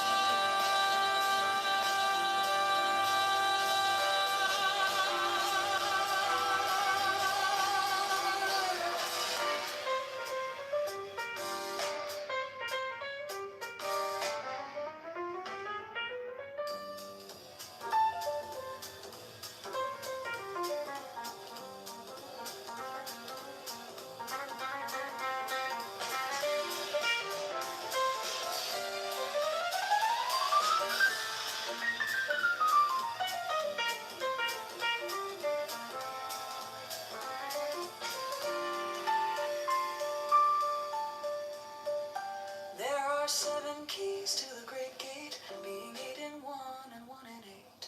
First let the body of thee be still, bound by the cerements of will.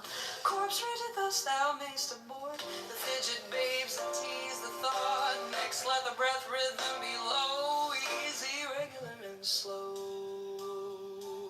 so that thy being be in tune with the great sea's Pacific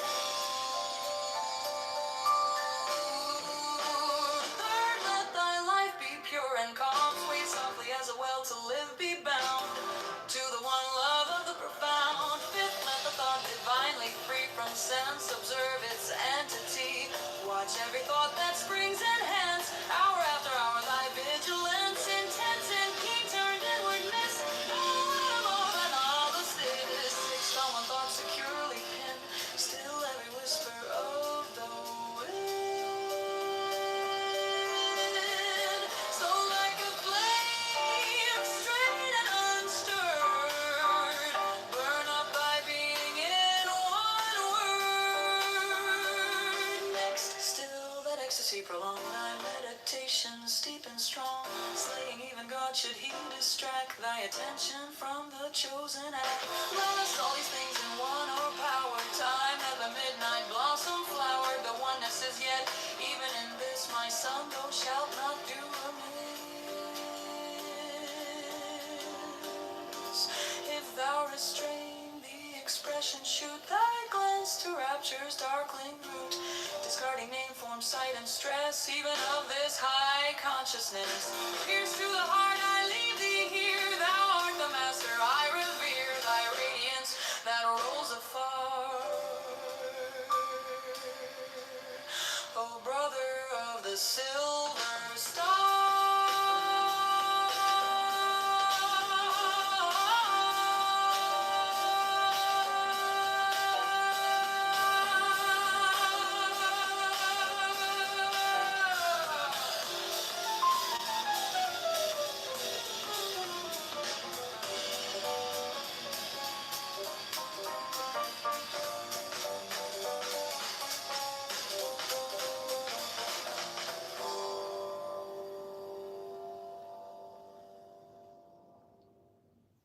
The way to succeed and the way to suck eggs.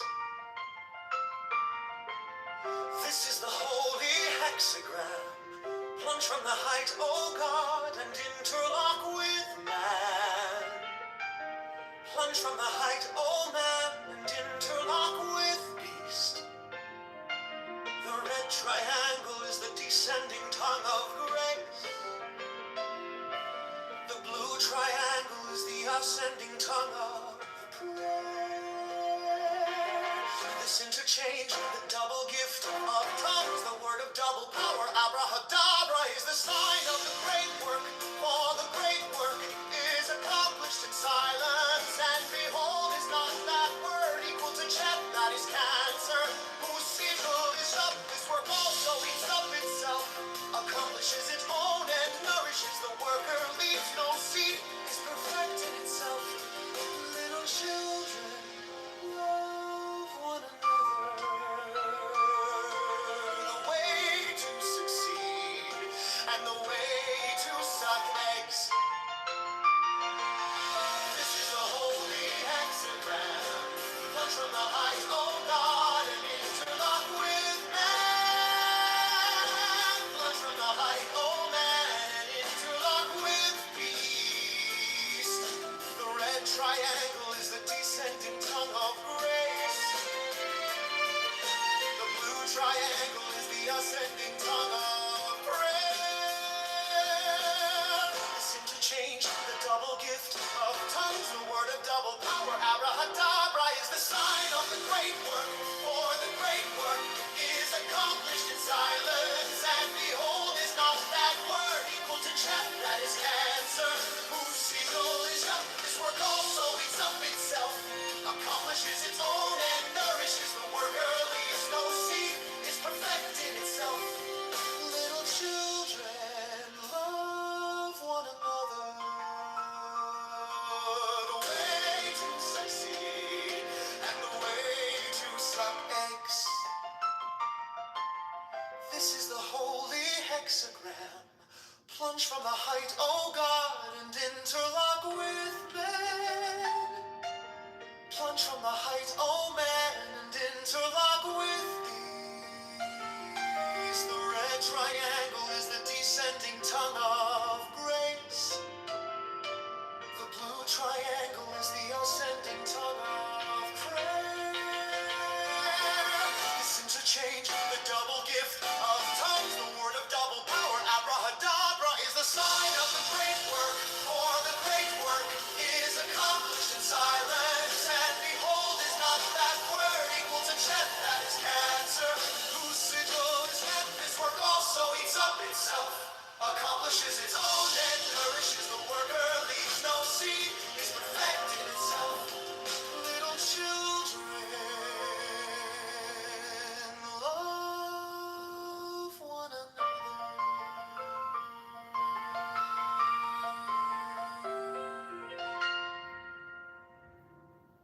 The way to succeed and the way to suck eggs. This is the holy hexagram. Plunge from the height, O God, and interlock with man. Plunge from the height, O man, and interlock with beast. The red triangle is the descending tongue of grace. The blue triangle is the ascending tongue of prayer. This interchange, the double gift of tongues, the word of double power. Abrahadabra is the sign of the great work. For the great work is accomplished in silence. And behold, is not that word equal to Cheth? That is cancer.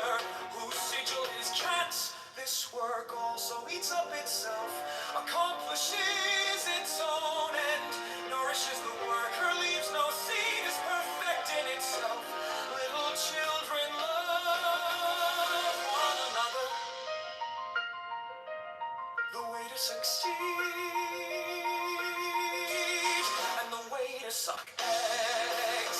This is the holy hexagram. Plunge from the height, O God, and interlock with man. Plunge from the height, O man, and interlock with beast. The red triangle is the descending tongue of grace. The blue triangle is the ascending tongue of prayer. This interchange, the double gift of tongues, the word of double power.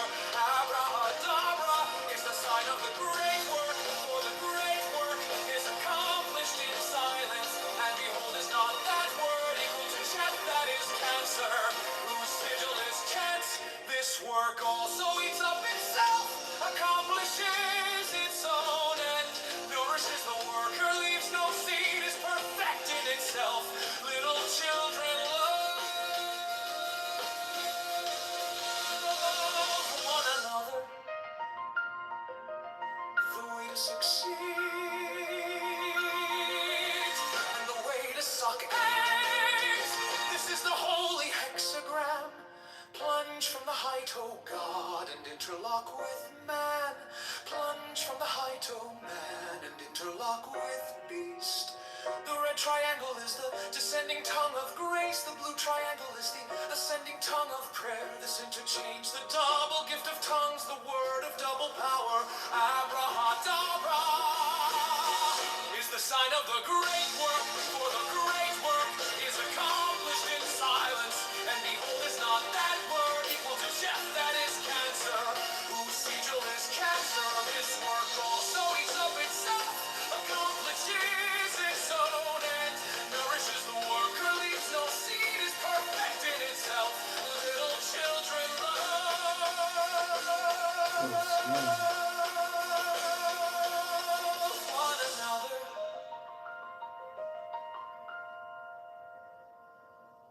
The way to succeed and the way to suck eggs. This is the holy hexagram. Plunge from the height, O God, and interlock with man.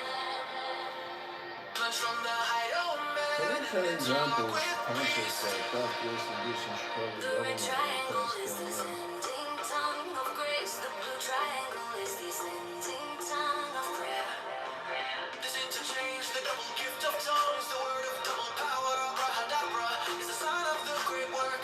For the great work is accomplished in silence. And behold, is not that word equal to Jeff? That is cancer.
beast. The red triangle is the descending tongue of grace. The blue triangle is the ascending tongue of prayer. This interchange, the double gift of tongues, the word of double power, abrahadabra, is the sign of the great work, for the great work is accomplished in silence. The way to succeed, and the way to success. This is the holy hexagram, plunge from the height, oh God, and interlock with man. Plunge from the height, oh man, and interlock with beast. The red triangle is the descending tongue of grace. The blue triangle is the ascending tongue of prayer. This interchange, the double gift of tongues, the word of double power, abrahadabra, is the sign of a great work, for the great work is accomplished in silence, and behold, is that the word equal to chaff that is cancer. Procedure itself, this work also eats up itself, accomplishes its own end, nourishes the worker, leaves no seed, is perfected itself. Little children, love one another,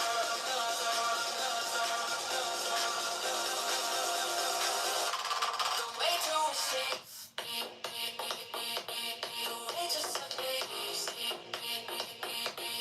way to succeed, the way to succeed.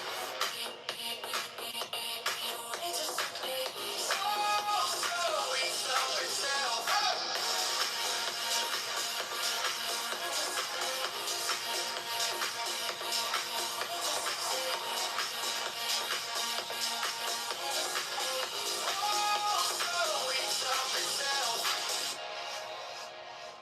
This is the holy hexagram. Plunge from the height, oh God, and interlock with man. Plunge from the height, oh man, and interlock with beast. The red triangle is the descending tongue of grace. The blue triangle is the ascending tongue of prayer. This interchange, the double gift of tongues, the word of double power, abrahadabra, the sign of the great work, for the great work is accomplished in silence, and behold, is that the word equal to chaff that is cancer. Who says you is not this work also eats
sound, fire for sight, a knife for touch, 2 cakes, 1 for taste, the other for smell. He standeth before the altar of the universe at sunset when earth light fades. He summons the universe and crowns it with natural light. He prays unto and gives homage to Roku. To him he then sacrifices. The first cake burnt illustrates the prophet drawn from the scheme of incarnation. The second, mixed with his life's blood and eaten, illustrates the use of the lower life to feed the higher life. He then takes the oath and becomes free, unconditioned, the absolute, burning up the flame of his prayer and born again, the phoenix.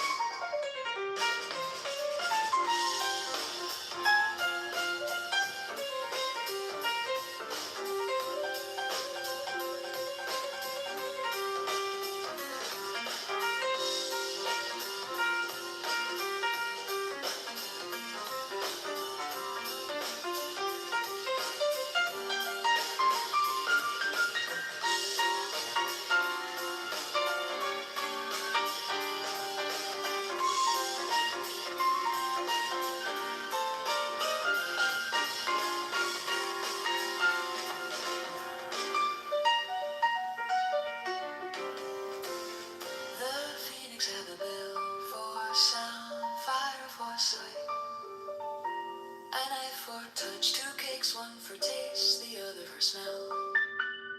He standeth before the altar of the universe at sunset when earth light fades. He summons the universe and crowns it with natural light. Keep praise unto and give homage to Rahaku. To him he then sacrifices. The first cake burnt illustrates the prophet drawn from the scheme of incarnation. The second, mixed with his life's blood and eaten, illustrates the use of the lower life to be the higher life. He then takes the oath and becomes free, unconditioned, the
So we know that it's bullshit.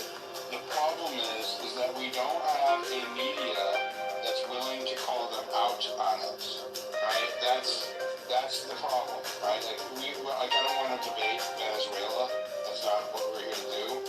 But it's highlighting the issue, which is the new media is not calling out the president or the administration for their lie that it is narco-terrorism that we are going after in Venezuela, right? Pretty much anybody who's being honest that I've heard is willing to admit that's the case, including you and some of the other people up here, right? I actually, you know what I mean? Like it's the disingenuous people who come up here and try to sell us the bullshit. But we need a media, right? A loud media that is willing to say that. Okay? That's like we don't have that.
Which has the world's second or third largest oil supplies when you combine oil sands and when you look at Canadian reserves. So again, it's interesting. It's derailing. I'm sorry. We're going to do our own current. This is derailing from the topic, and I want to bring it back into the media crash out. So again, we can have this discussion another day. Much appreciated. Let's go to Joey, did you have something about the media? About the oil. Okay, I don't want to continue. I don't want to keep. That's not what we're talking about tonight. I'm sorry. Go ahead, Colonel.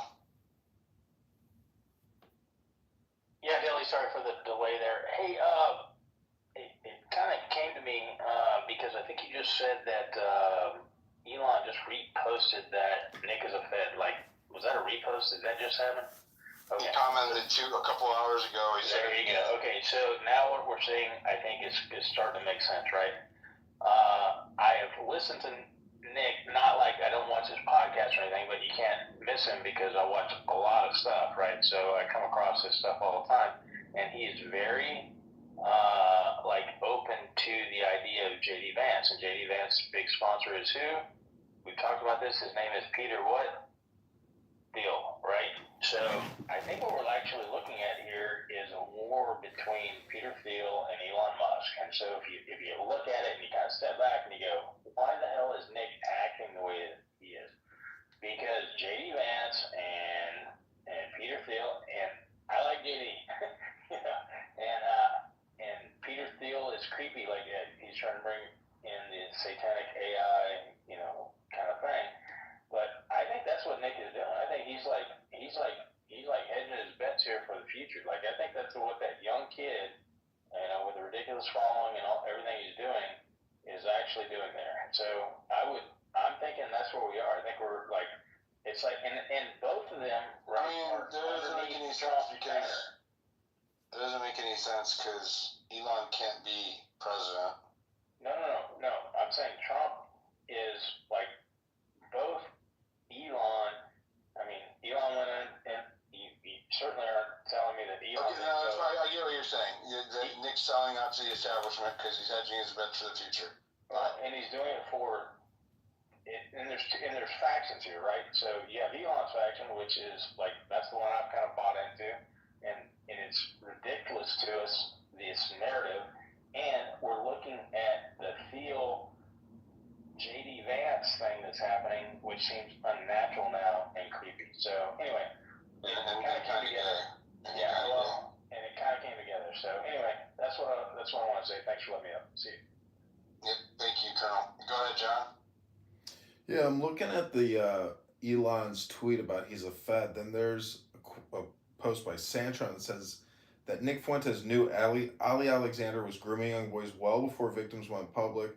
And so I've been using social audio chat apps for years. I've been using Clown House, Clubhouse, and Ali Alexander used to hold open court there with Andrew Meyer and other individuals.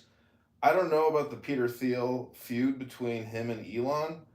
I'm not a Peter Thiel fan. I'm a former IRS employee at the Treasury Department, and I used to walk around and tour buildings with the commissioner of the IRS, and he's a former tax attorney, and he was pushing Palantir on all the attorneys at the IRS, as well as saying that he wants to see mom and pops be destroyed in courts. I'm not a whistleblower. I'm just telling you that people's psychology sucks. But also this daily feud between Candace and Nick and Milo and all these talking head puppets who to me sound like they're hyperverbal, compulsive thinkers and speakers and delusional and just creating clickbait nonstop. And then Tim Pool says his show, he's pulling every day in every way. These social media influencers are doing the same clickbait news cycle bullshit on us, and they're part of the schmuck psyop. These stupid politicians are more worried about tariffs than our property taxes, income taxes. So I'm very upset that we live in clown world. And when I think about all the problems internationally, but then I think about the people that we live with here in America and just how brainwashed they are and how weak and pathetic and clownish and stupid and how they live in la la land, delusional land. We're 39 trillion in debt, 100 trillion in unfunded debt. So we have major financial problems, and the fact that the State Department every month is sending $7 billion overseas to the King of Jordan, to the President of Egypt. It's not just our citizens, it's the fucking government still. You know, this is why we voted Trump, to hopefully have change. And every president keeps pulling the fucking rug on us.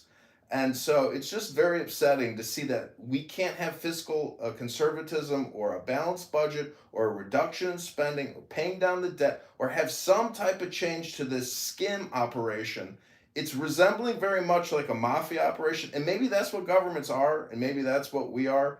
But it's just upsetting to recognize it and realize that if we invade Venezuela and spend hundreds of billions of dollars in some kind of new regime change operation, I don't know. I mean, is this just a mafia-run organ? Is it the federal mafia? Because that's what Peter Schiff and Erwin Schiff, his father, put out the Federal Mafia book. I'm just saying,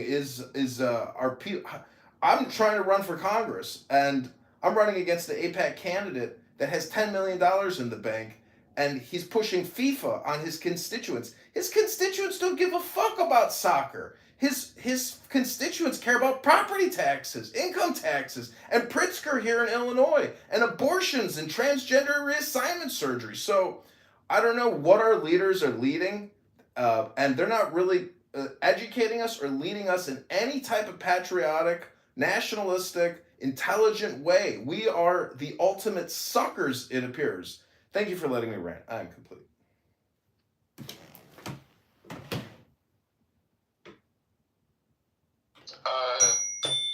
All right. Thank you for that. Good rant.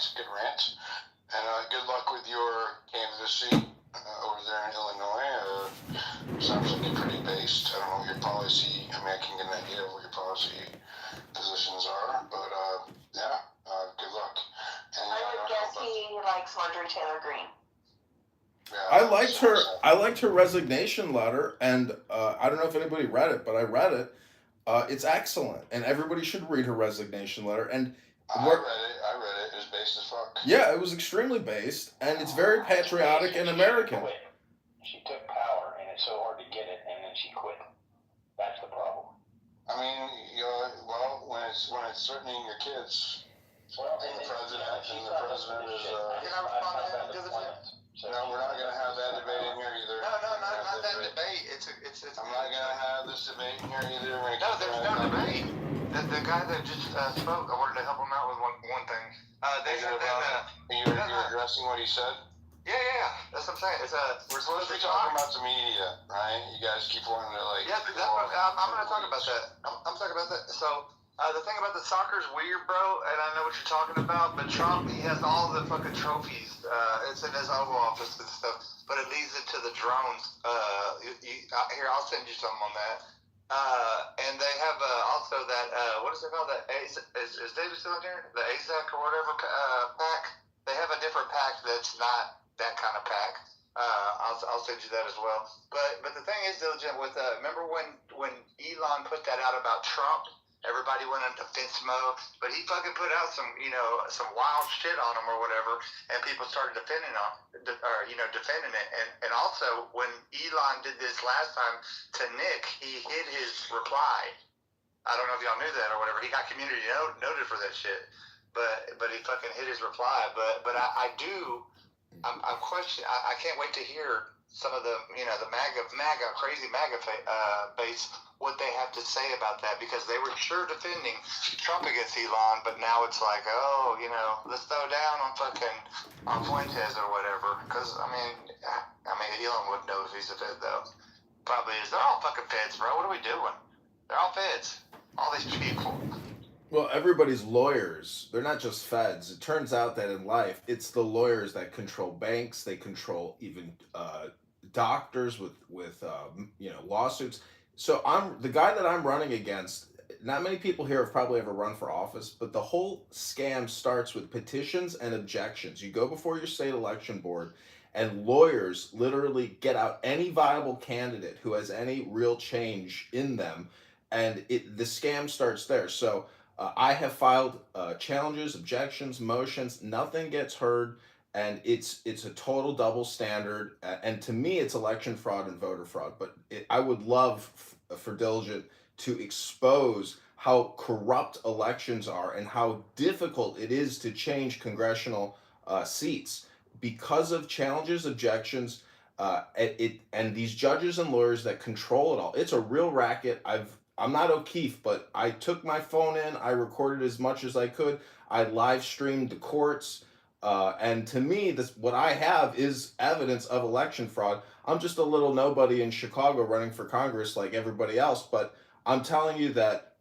the system is so rigged and so cooked from the very inception with petitions and redistricting and numbers of signatures. It is so hard to create change. I don't know what our Constitution is. We live in a society of lawyers. It's sickening, but it is a world of words and letters, and the pen is mightier than the sword, but it's a racket, and life is one huge racket, unfortunately.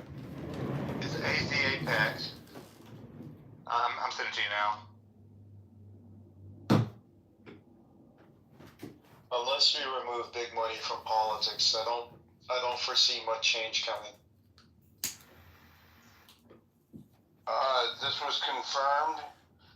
I'm going to throw it up in the Jumbotron because it's relevant. It's been confirmed. Well, Adam the Angler, a veteran, called, and this was sent to me earlier, but I couldn't confirm it, that who he was talking to on the phone, but he sent me the phone numbers. It's up in the Jumbotron. Adam the Angler, and good job, Adam.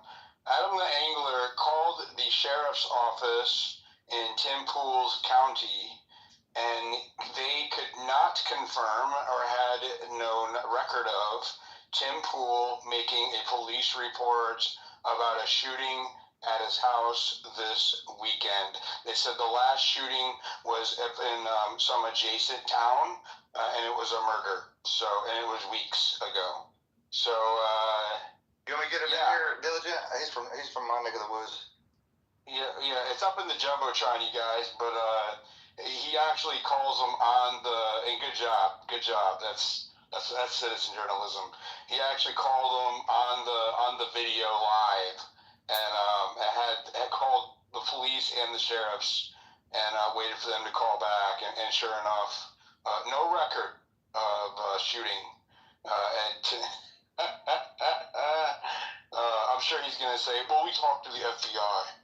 I'm sure it's. He's the one where they came to and knocked on the door or whatever for him making a comment. Maybe the chickens called, and so that's why they're confused. Maybe it was the chicken coop. That's really where the call came from, and they're just confused as to who and where the call came from. Maybe that's what it is. Is this Tim Pool you're talking about, Diligent? Just about. So isn't it amazing though that Tim Pool? Yes, Tim Pool, bro. Okay, he's the guy that was caught taking money, right, from the Russians or something. I disavow. Not according to, let's just say, hypothetically, that did happen, and then somehow miraculously he avoided any implication in that. Well, if he starts shilling for the government, is it possible that he could have gotten a deal to push narrative? Right? Like it's, you know what I mean? Like you make it make sense. And then I think it's interesting that right as his numbers are tanking, and they were, right, that he, this so-called shooting happens that is, we've triggered tweet news on X. He's now requesting we're going to bring him up. I've invoked the name of Timmy Pool. I want to hear what he says. So his name, is it Small? Because is it Smollett or Pool we're talking about? There's a thing in the, who's that? Okay, Timmy's, Juicy Smoulier, okay, is this French actor who, an African-American gay French actor, right, who lived in the suburbs of Chicago. And, it was a couple of years ago, and he was going to the store, he was walking to the store in his hometown at like 2 a.m., and in the middle of winter, when it was like 14 degrees, and he got accosted, he was jumped. He was jumped by a couple of white men in MAGA hats, who called him all kinds of names and put a noose on his neck and poured bleach onto him and screamed, "This is MAGA country," and then ran off into the night and disappeared. And so a lot of people didn't buy the narrative from him. They weren't, all of the media, the legacy media, and all of Hollywood, they were all up in arms and outraged and justice for Juicy. The hashtags were all over Twitter and X. And it turned out if you interrupt me again, I'm gonna have to drop you down because you keep doing that in my rants. Okay? It turned out that, God damn it, I hate when you do that. It turned out that it was a fraud. Two like actual Africans, like Nigerians, were paid to do it. He even went to jail for it because it was for falsely reporting a crime, right? And so when I say Timmy Smollett, right, it is a play on that story, right? That it just happened to be, right at a convenient political time and career time for Timmy, he has this shooting. And you know what? I wasn't immediately skeptical of it until I read his first post. His first post was like, there was a shooting out at her house, yada, yada, yada. But then there was this little bit of virtue signaling, or not a little bit, there was virtue signaling in the post where it was like, because this happens when you speak out against evil. Right? And that's where I'm like, oh, you're fucking gay, right? Okay. Like, not really gay, but faking gay. You know what I mean? I was like, this is faking gay. And so then I called out the fact that it was fake and gay. And, I mean, obviously it got some traction because he addressed it for about an hour today on his podcast. And it's still not any more believable. He landed on my chicken coop. You can tell from the reactions of my chickens that there was a gunfire.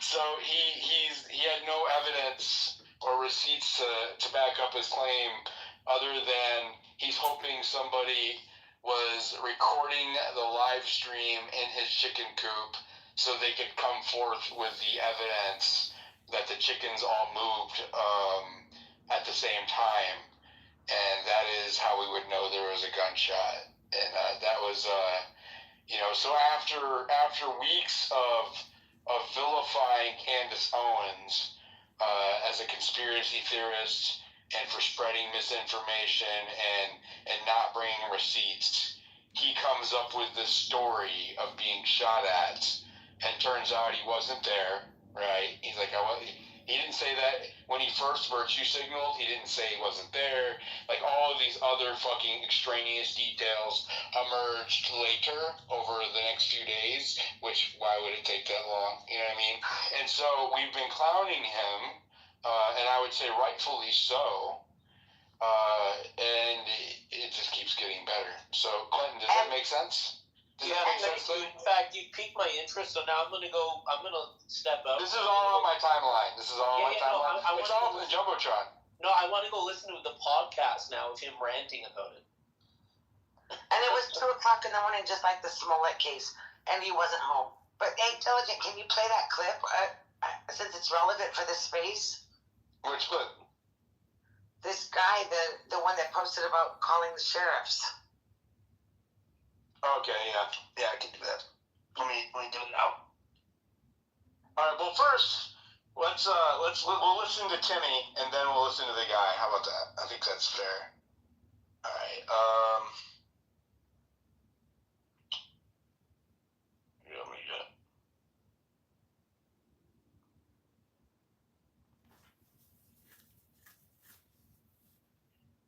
All right. Here's Tim.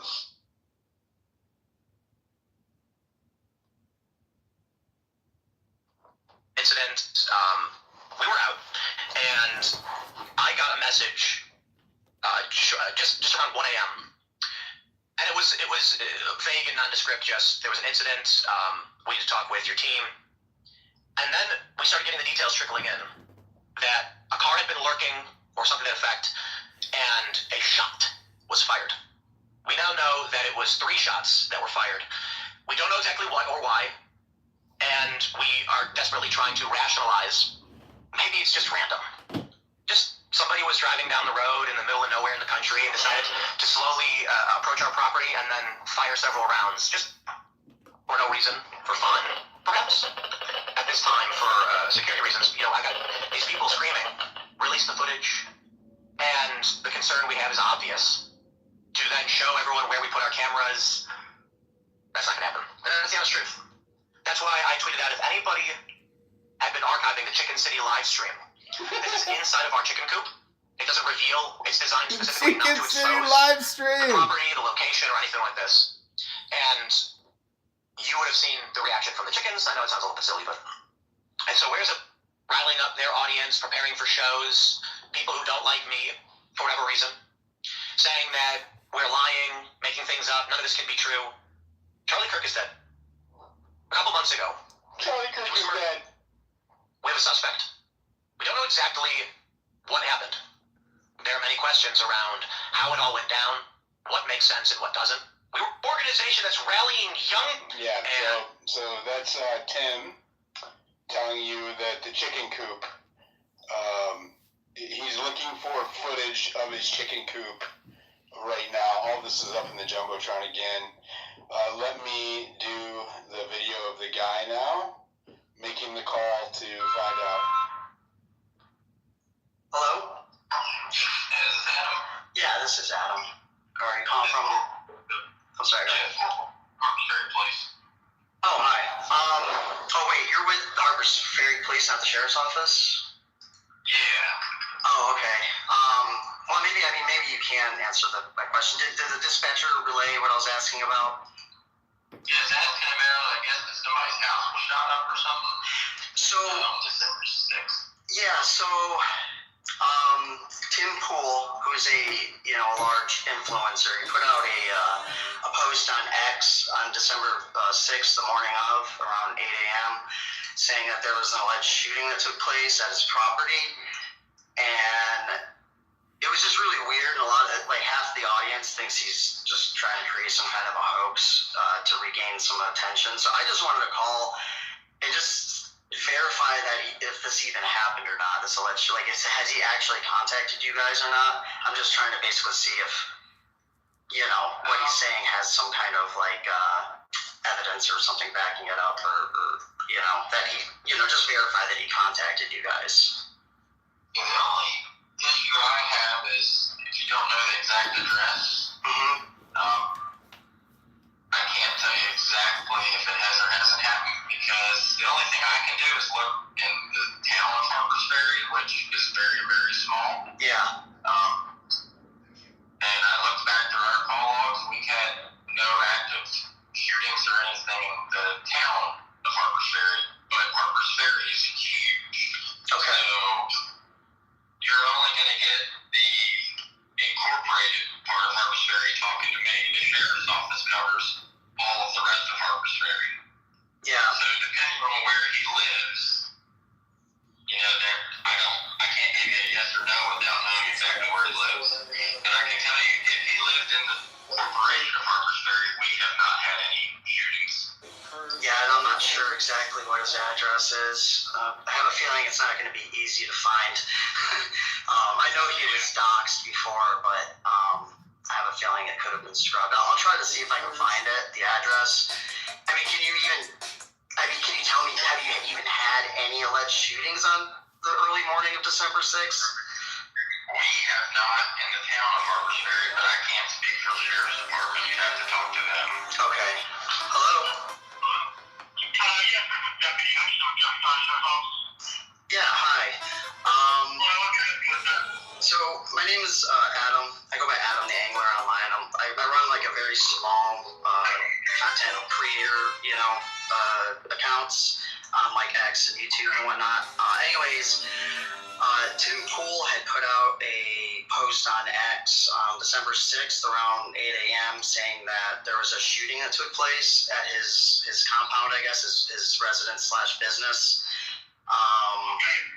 I have a possible address that it's not 100%, but I just wanted to call and just verify that he has contacted you guys, like he said, because something about this just doesn't add up to me. So, yeah, I just wanted to see if he's being honest or not, basically. The only shooting I'm aware of is the murder we had up on the mountain last month. I'm not aware of any of the shootings. Okay, yeah, no one would have been hurt necessarily. He said in his post that it happened around 1 a.m. on the 6th of December, saying that someone approached his property and allegedly fired 3 shots. But then he said that, what's that? What's his name? Tim Pool. He's a fairly large content creator. He covers a lot of geopolitics and whatnot. And so I believe he lives within your jurisdiction, as far as I can tell. So I just. There are no calls associated with him. Emotional entanglement that they want to separate, but they can't. I'm sorry, say that again? You said a report was taken? I can explain his name and local. If he reported a shooting that we responded to in Jefferson County, he would have shown up in my system and would have explained his name. There are no calls associated with the shooting. There's no information or I didn't actually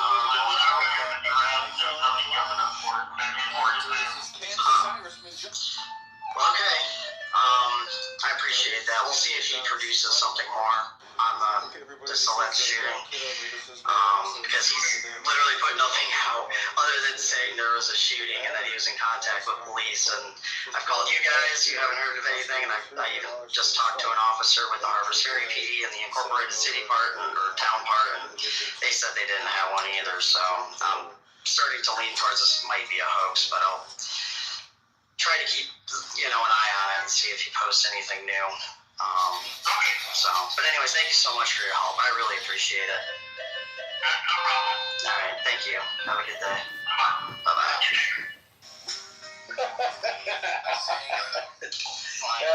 That's crazy to hear.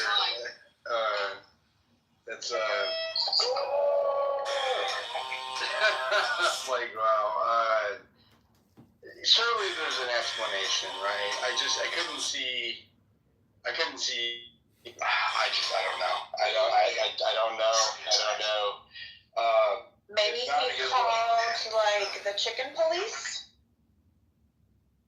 The way he communicates. Well, it sounded like, if I had to guess, right? If I had to guess, I bet you his security did call him and say, we think that somebody shot at the property, right? And he might have trail cams or some kind of surveillance outside the property. It may have not have been conclusive, and they ran with it anyways. So if I had to guess, and I think I'm being generous. Hold on. I know you're triggered. It's okay. If I had to guess, and I feel like I'm being generous there. It was just the whole, this is what happens when you speak on evil. Like that whole thing, dude, is where I was like, oh shit, this has got some really fake vibes to it. So, but I mean, it's just, listen, I feel like that the media is losing, the new media is losing credibility, and I saw Benny Johnson do it too. Right? It's this whole victimhood. It's virtue signaling. It's fucking virtue signaling. Benny Johnson's guy, the one that threatened him or whatever, that was months and months ago. He hasn't said shit about it, okay, until that Milo story happened the night before at Tim Pool's, right? We want you to think about this. Okay, I'm going to restart this live. Milo says that Benny Johnson is gay on Tim Pool's podcast, and the next fucking night, Benny Johnson brings up the fact that somebody went to his house, doxed him, and threatened him. And, okay, the same fucking morning, Tim Pool says that his house was shot at and that somebody was threatening him. Both of them said at the same time. Like, you get what I'm saying? Like, it seems like any times that some kind of loss of credibility is occurring, it's like, oh, I'm a victim, though. I'm such a victim. And I'm just saying, like, I can't help but notice that every time that the new media comes under scrutiny, some kind of false flag or potentially false flag or something that had happened a long time ago resurfaces to try to deflect from the fact that they are getting a lot of heat for what they're doing or what they're not doing. I'm just throwing that out there. Go ahead, and I know, go ahead, Tweet News. Yeah, thanks, Nigel. I'm Cope here. I can see Clint's in the room. Obviously, Clint used to work with Tim Cass, so I'm interested to get his thoughts. But I'll say two things. First of all, the post that Tim Pool put out on the 7th of December saying what had happened. Now, if you look at the bottom of the post, he's put his location where you can add your location to a post. Tim has never done that before, ever. Now, Tim obviously works very hard to keep his privacy because he's prominent, he's where he lives.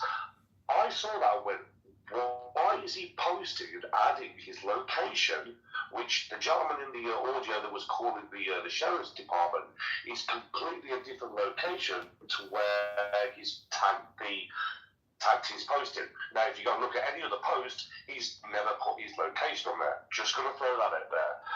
And the other thing as well, and I'll be very cautious how I say this, the Benny Johnson thing, Matt Walsh and Cat Turd, who had the person threatening them, apparently the guy's been arrested. Benny Johnson shouted out an account who has ruffled your feathers before in the past, because he was responsible for helping capture and identify the individual, and so on and so forth. So Benny Johnson thanked one of the how can I put this, one of the more chaotic accounts on the Conservative side of things, saying thank you very much for helping with the situation. But that's all the two things, because I know that Clint's probably got... I mean, the location thing, I feel like, is it has nothing to fucking do with anything. Probably not. I'm just saying. Yeah, it probably doesn't, but I've just added it in there to my previous points when on the space game. Maybe there's a little chicanery going on here, because he's never added his location to a post, only that post. But Clint, please tell me I'm right or wrong. I don't know, because Clint knows more than I do, I guess.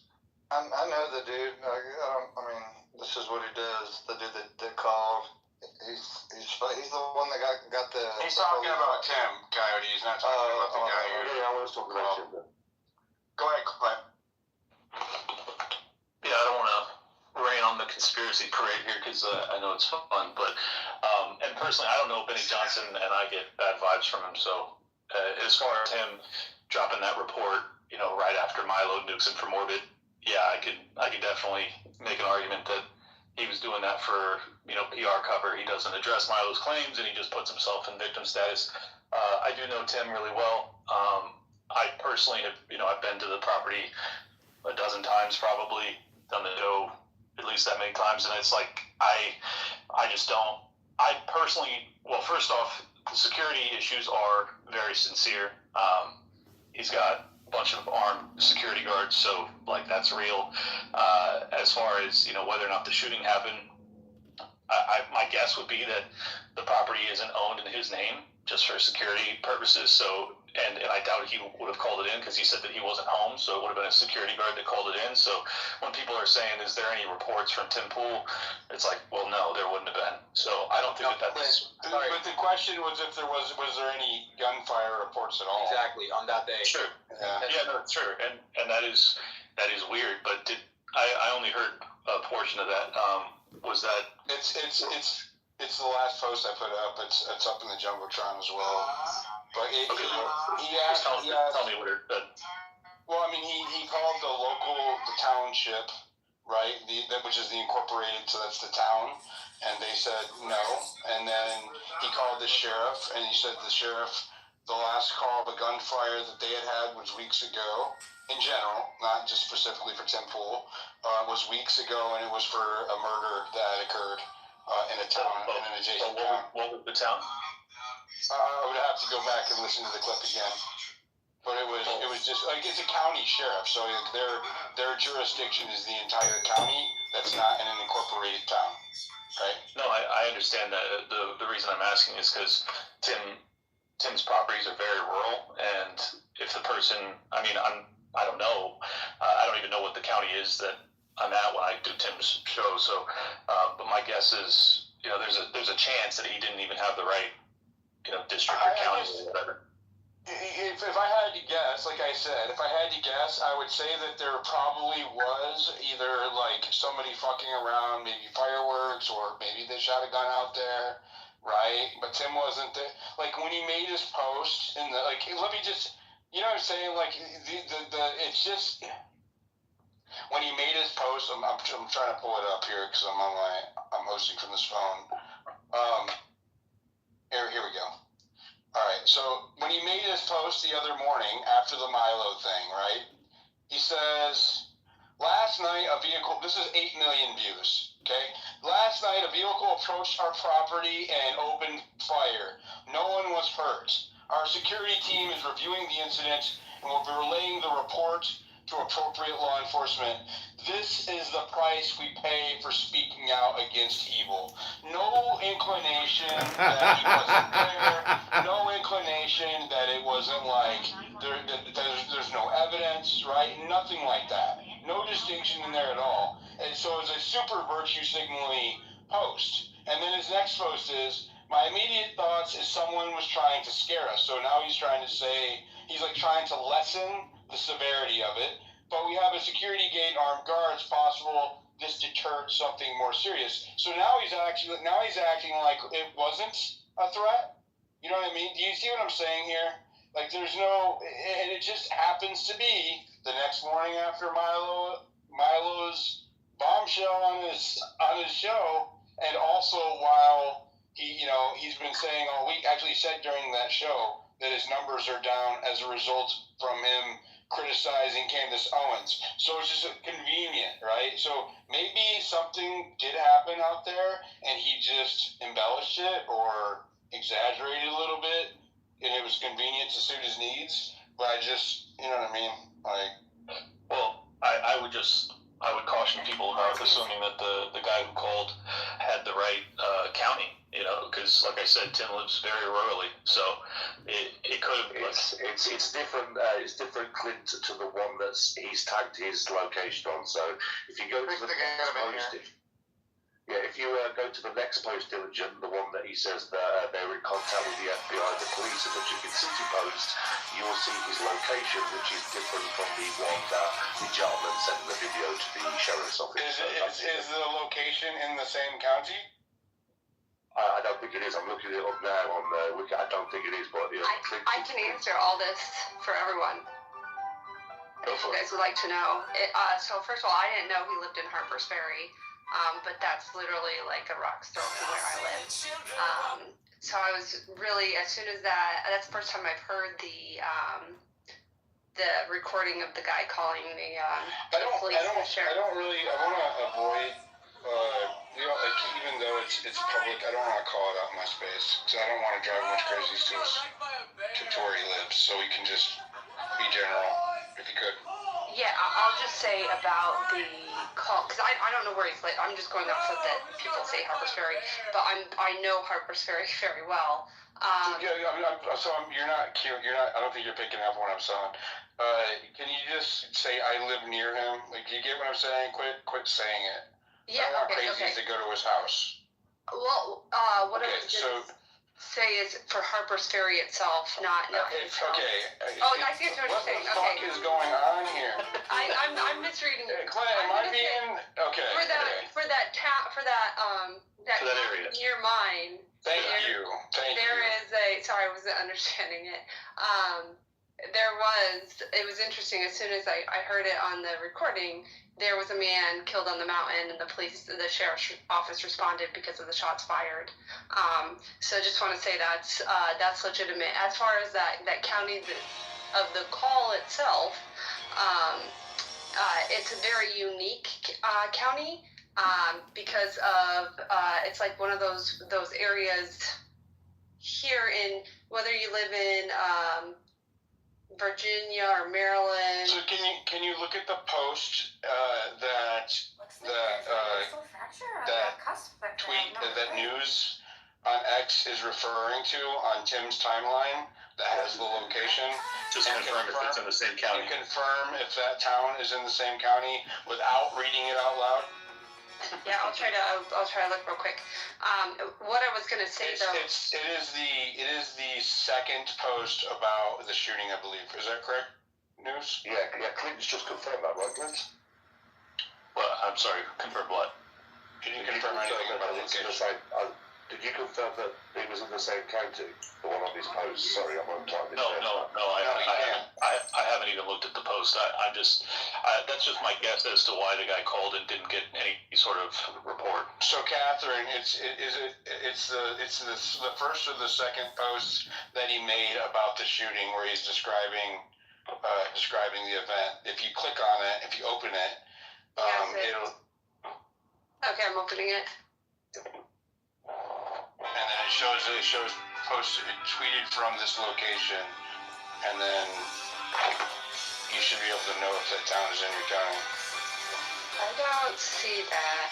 I just looked, bro. Thanks, better. I'm a DMG diligent. Can someone message it to me?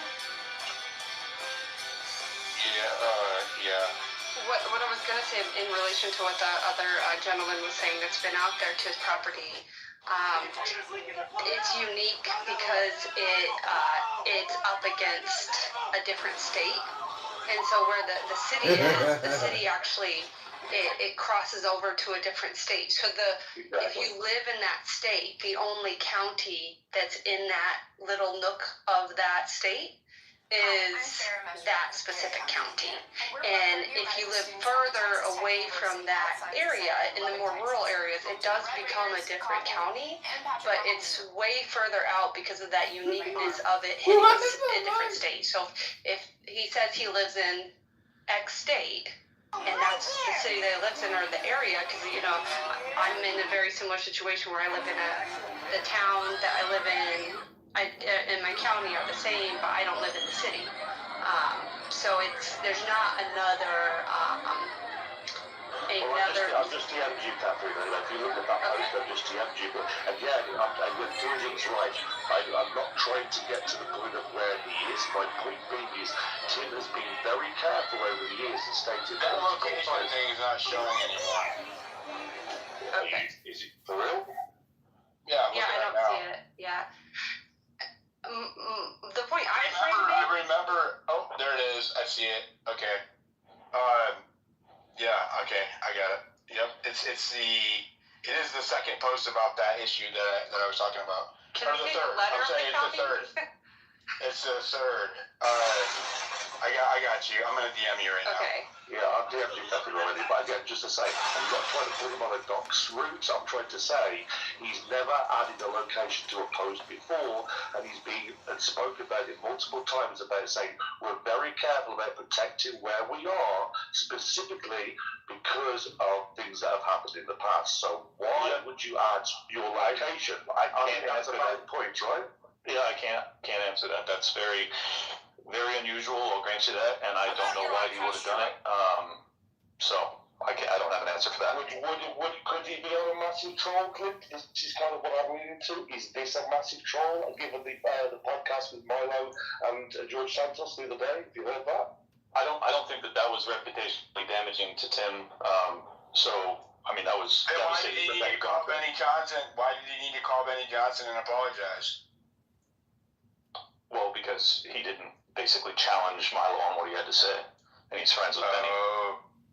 Okay, I will say that I am pretty sure that is a different county. I didn't see who the county said it was at the beginning of the call. Can you look that up and find out? Yeah, let's see. That's what I'm saying. And let me just say, you know, we're going to find out one way or the other, or you guys are going to find out. I'm not so much interested in this. I just wanted to say, or chime in, because, you know, I've known Tim for years now. I've never known him to be, you know, a fraudster in that way. So I'd be shocked, personally. So that's just my 2 cents. Clint, I personally don't have anything against him. I am just trolling him a little bit because he's been so hard on not just Candace, but anybody who has been. He's been hard on my whole camp, dude. I get it. I strongly disagree with that. Yeah, and so to make an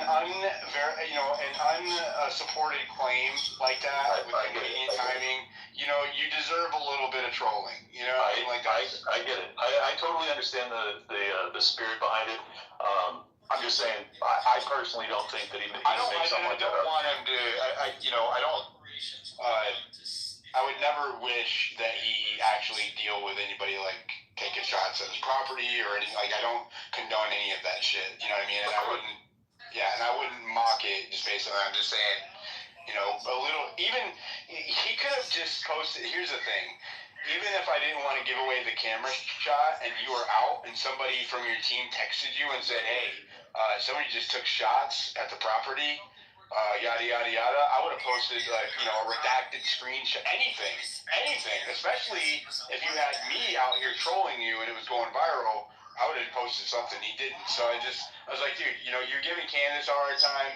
You're giving anybody who is questioning this narrative, this bullshit fucking fed narrative, you're giving them a hard time, so, you know, I wouldn't expect any different. That's exactly why I wanted to hop up in here, because it's like, I'm in most of y'all's camp when it comes to the Charlie Kirk case, and I've been, you know, studying it pretty much as anybody, and I totally disagree with Tim on that, and I'm basically Team Candace on that topic, so, but that doesn't mean that, you know, Tim is a bad person.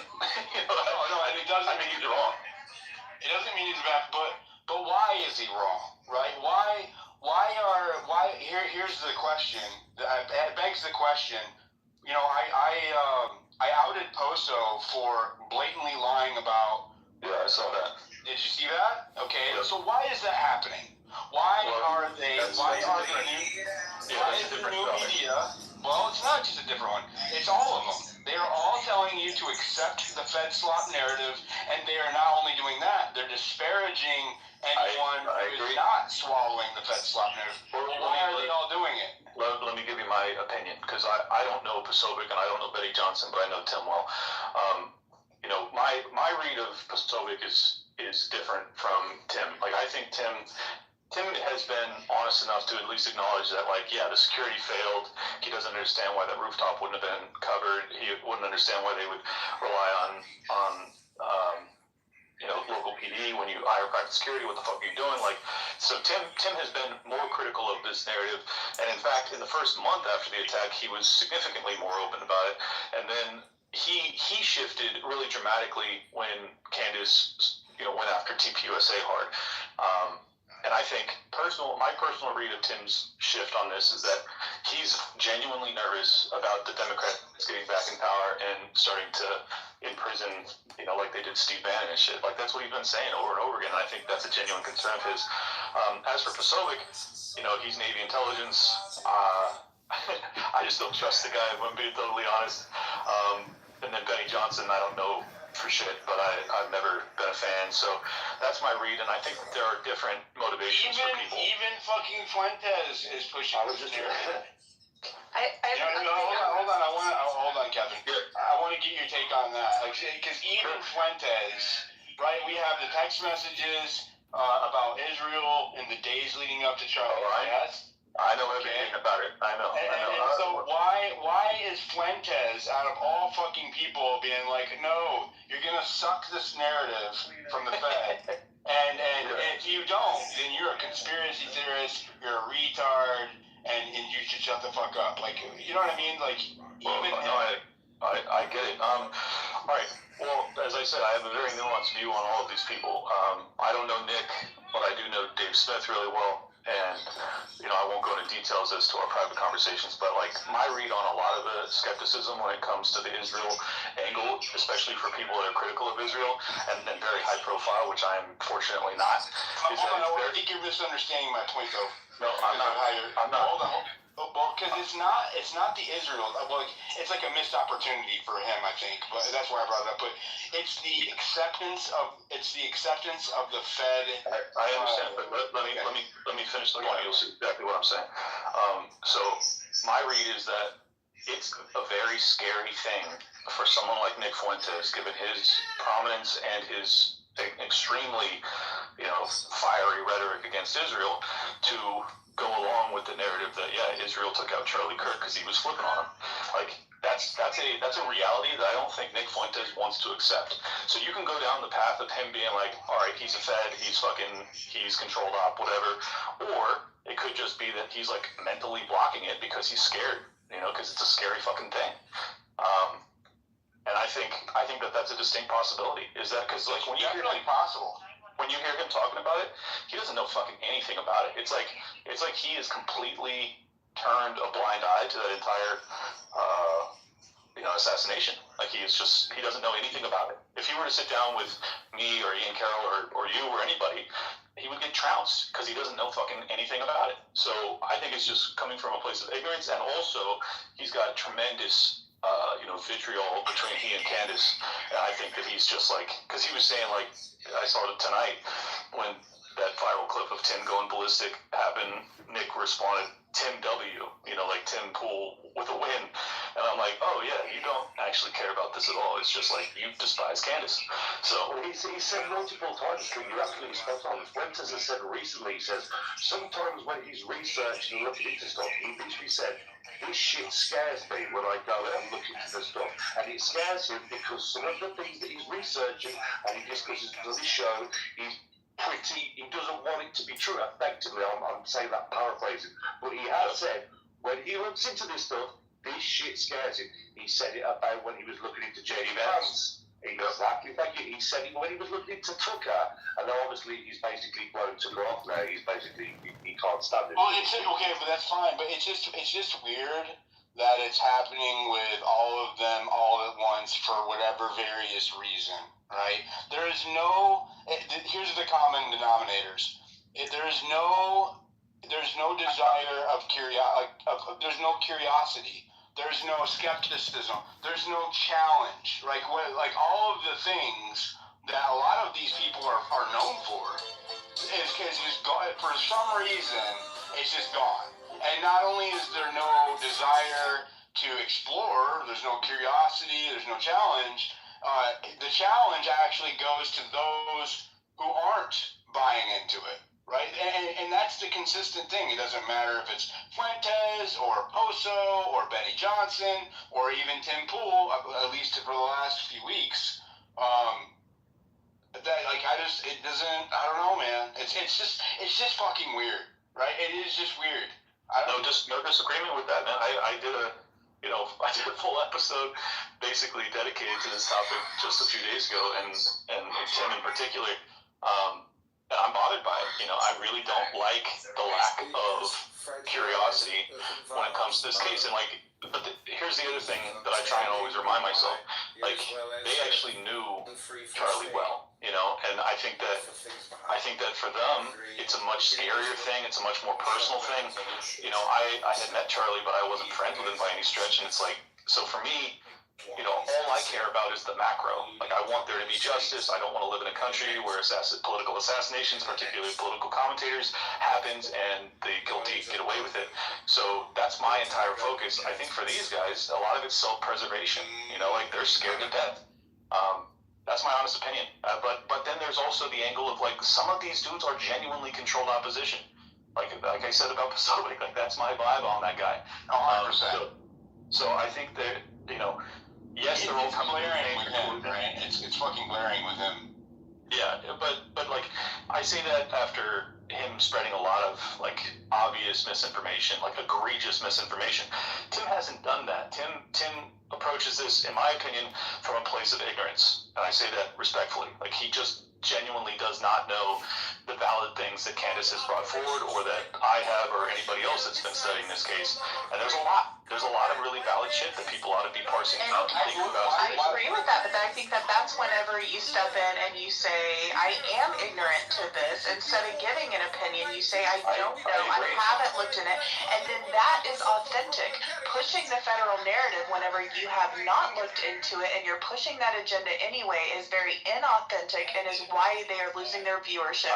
We would respect them so much more if they were I haven't had the time to study it, that's not my niche, I'm working on something else. Well, and I think it's even worse than that because, it's not their niche, but who gives a fuck? This is their friend, this is their colleague, this is super important.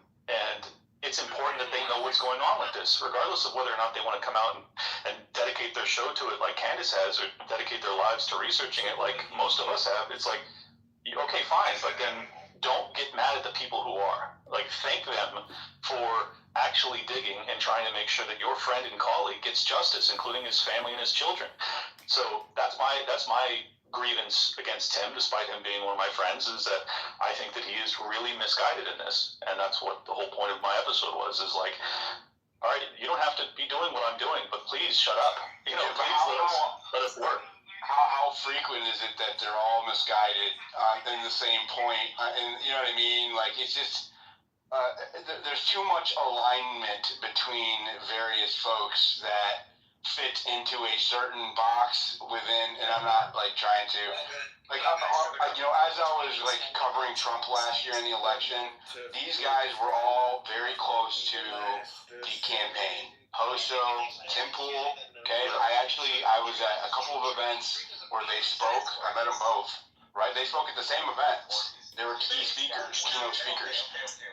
And so it's just strange. You know what I mean? I feel like this is a close to the administration thing. All of these fuckers are close to the administration. Benny Johnson, extremely close to the administration. Crowder, right? Tim Pool, Jack Posobiec, even in Crowder, okay?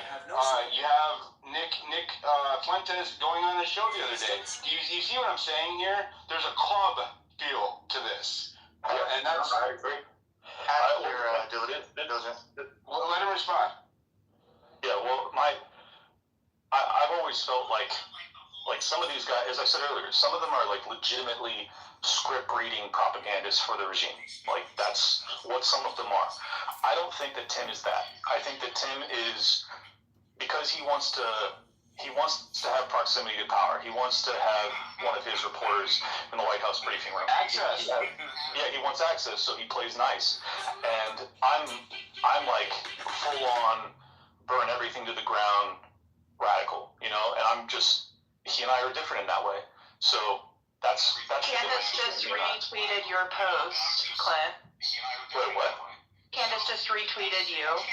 Which post? And she said, I cannot explain it, but I sense that this isn't actually about me, and that Tim Pool is under tremendous financial pressure. Men have a certain way when they are under economic pressure, and I feel like he's just lashing out, and I happen to be here. So she kind of gave him some grace there. Yeah, well, and let me add to that, because I think she's right, but not for a highly conspiratorial reason. The whole new way, and if anybody wants to get the full, elaborate explanation of my feelings on this, my episode last week about Tim really does so. But can you throw it in the jumbotron, Clint? I don't even know how, dude. I'll do it. I appreciate that. Did you hear that Tim Pool called Candace the C word on the show tonight? And there's a rant there. I'm going to listen to it. I want him to comment on what Noxie was just saying about Candace, though. Go ahead, continue, Clint. Sorry. Yeah. So, and this is just to shorten my point from that episode. I think that if you look at who's ascendant over the past 2 years, since the war in Gaza began, it's like Tucker Carlson, Dave Smith, Nick Fuentes, Candace Owens. It's all of the people who are either really hyper Israel critical or at least Israel skeptical. Ian Carroll, my numbers have increased a lot, and I think that like the people who are the old guard, the people that were the most prominent in 2020, they all rejected that wave because they recognize that it's a advertiser killer, it's a relationship killer, it removes you from proximity to the White House, so they all want to maintain that. It's the establishment. Yes, but as a consequence of that, they are hemorrhaging viewers and listeners. So when Candace says that, she sees him lashing out because of financial stress, I think that's absolutely true, is that he's got this huge operation and his viewership is down, and it's like, it's panic mode. But it's not because of Candace, it's because of credibility. Well, I'm not blaming on Candace at all. I'm explaining exactly why. I think the numbers are down for all these guys. Shapiro's the same way. Daily Wire is imploding. It's like everybody who's, a pro-Israel partisan, or even, Tim, who tries to stay on the fence about it, is just hemorrhaging viewers because the viewers don't want us to be, lying. They want us to be telling the truth. Like, Israel is acting like a psychopath.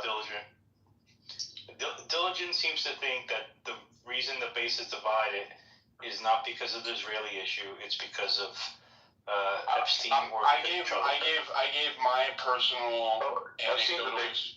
Epstein's a big factor.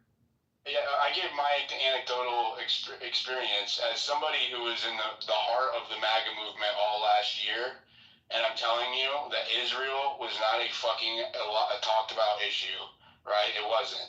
And up until, and I know that a lot of people do have opinions on issue, but I'm just saying the divide did not happen for me anyways until Epstein had Israel was related to it, but Epstein was the core issue, and Israel may be. Go ahead. You and I have hashed this out in the past. I think Epstein is totally tied to the Israel issue. So. No, I know that he's involved with Israel, but I'm saying what they were trying to tell me last night, and this is relevant to the topic, that the divide within the MAGA movement and the Republican Party is mostly because of Israel, and I think that's wrong. I think Israel may be a factor, but the main divide is over the issue of pedophiles running the country, and then also the cover-up, and then the following cover-up of Charlie Kirk, and then a bunch of unkept promises alongside of that aren't as important to the people. Well, you're certainly right that, Israel is not the number one thing for all, Trump supporters. I'm not saying that. But I will say I think that what it has become is a signifier of honesty. Like, are you capable of being critical of Israel's egregious actions at times? And if you aren't, then why the fuck am I listening to you? And I think, that's what Ben Shapiro... It's a litmus test. Yeah, it's a litmus test. And Ben Shapiro failed it because he's, like, literally a paid propagandist for a foreign country. And then all these guys are, quasi that. Tim is not that, though. Like, that's the one thing I'm really confident about, is that Tim is independent. However, Tim wants to maintain proximity to the White House. And if you want to maintain proximity to the White House and have one of your people in the fucking press briefing room, well, then you're going to have to just eat shit when it comes to talking about Israel. So that's my read on it, and it bums me out because I really feel like everybody ought to be just telling the truth. But it almost feels like the Charlie Kirk thing has become the new litmus. It is. The Charlie Kirk thing is the new litmus test, right? Well, for some people. Well, I mean, for Americans. Well, the reason I'm saying for some people is that, like, Fuentes is going hard with the regime narrative on that, and a lot of his, diehard audience doesn't give a fuck. They love the guy. Well, a lot of them do. Like, a lot of them do as well. Sure. He said that this was the most unpopular opinion he's ever taken. And if he's saying that, it's because he's getting that feedback from his own audience. Wouldn't you agree? Of course, and that's great. And I think that's exactly why he went so ballistic on Ian Carroll, because he's like, yeah, this is a weak point in my my armor, cheek in the armor. So yeah, I think that, and that's my whole point with all these people is like, look, don't look at your numbers and just get mad. Actually look in the mirror and ask yourself, what am I not doing? What am I not being, like, inquisitive about, honest enough?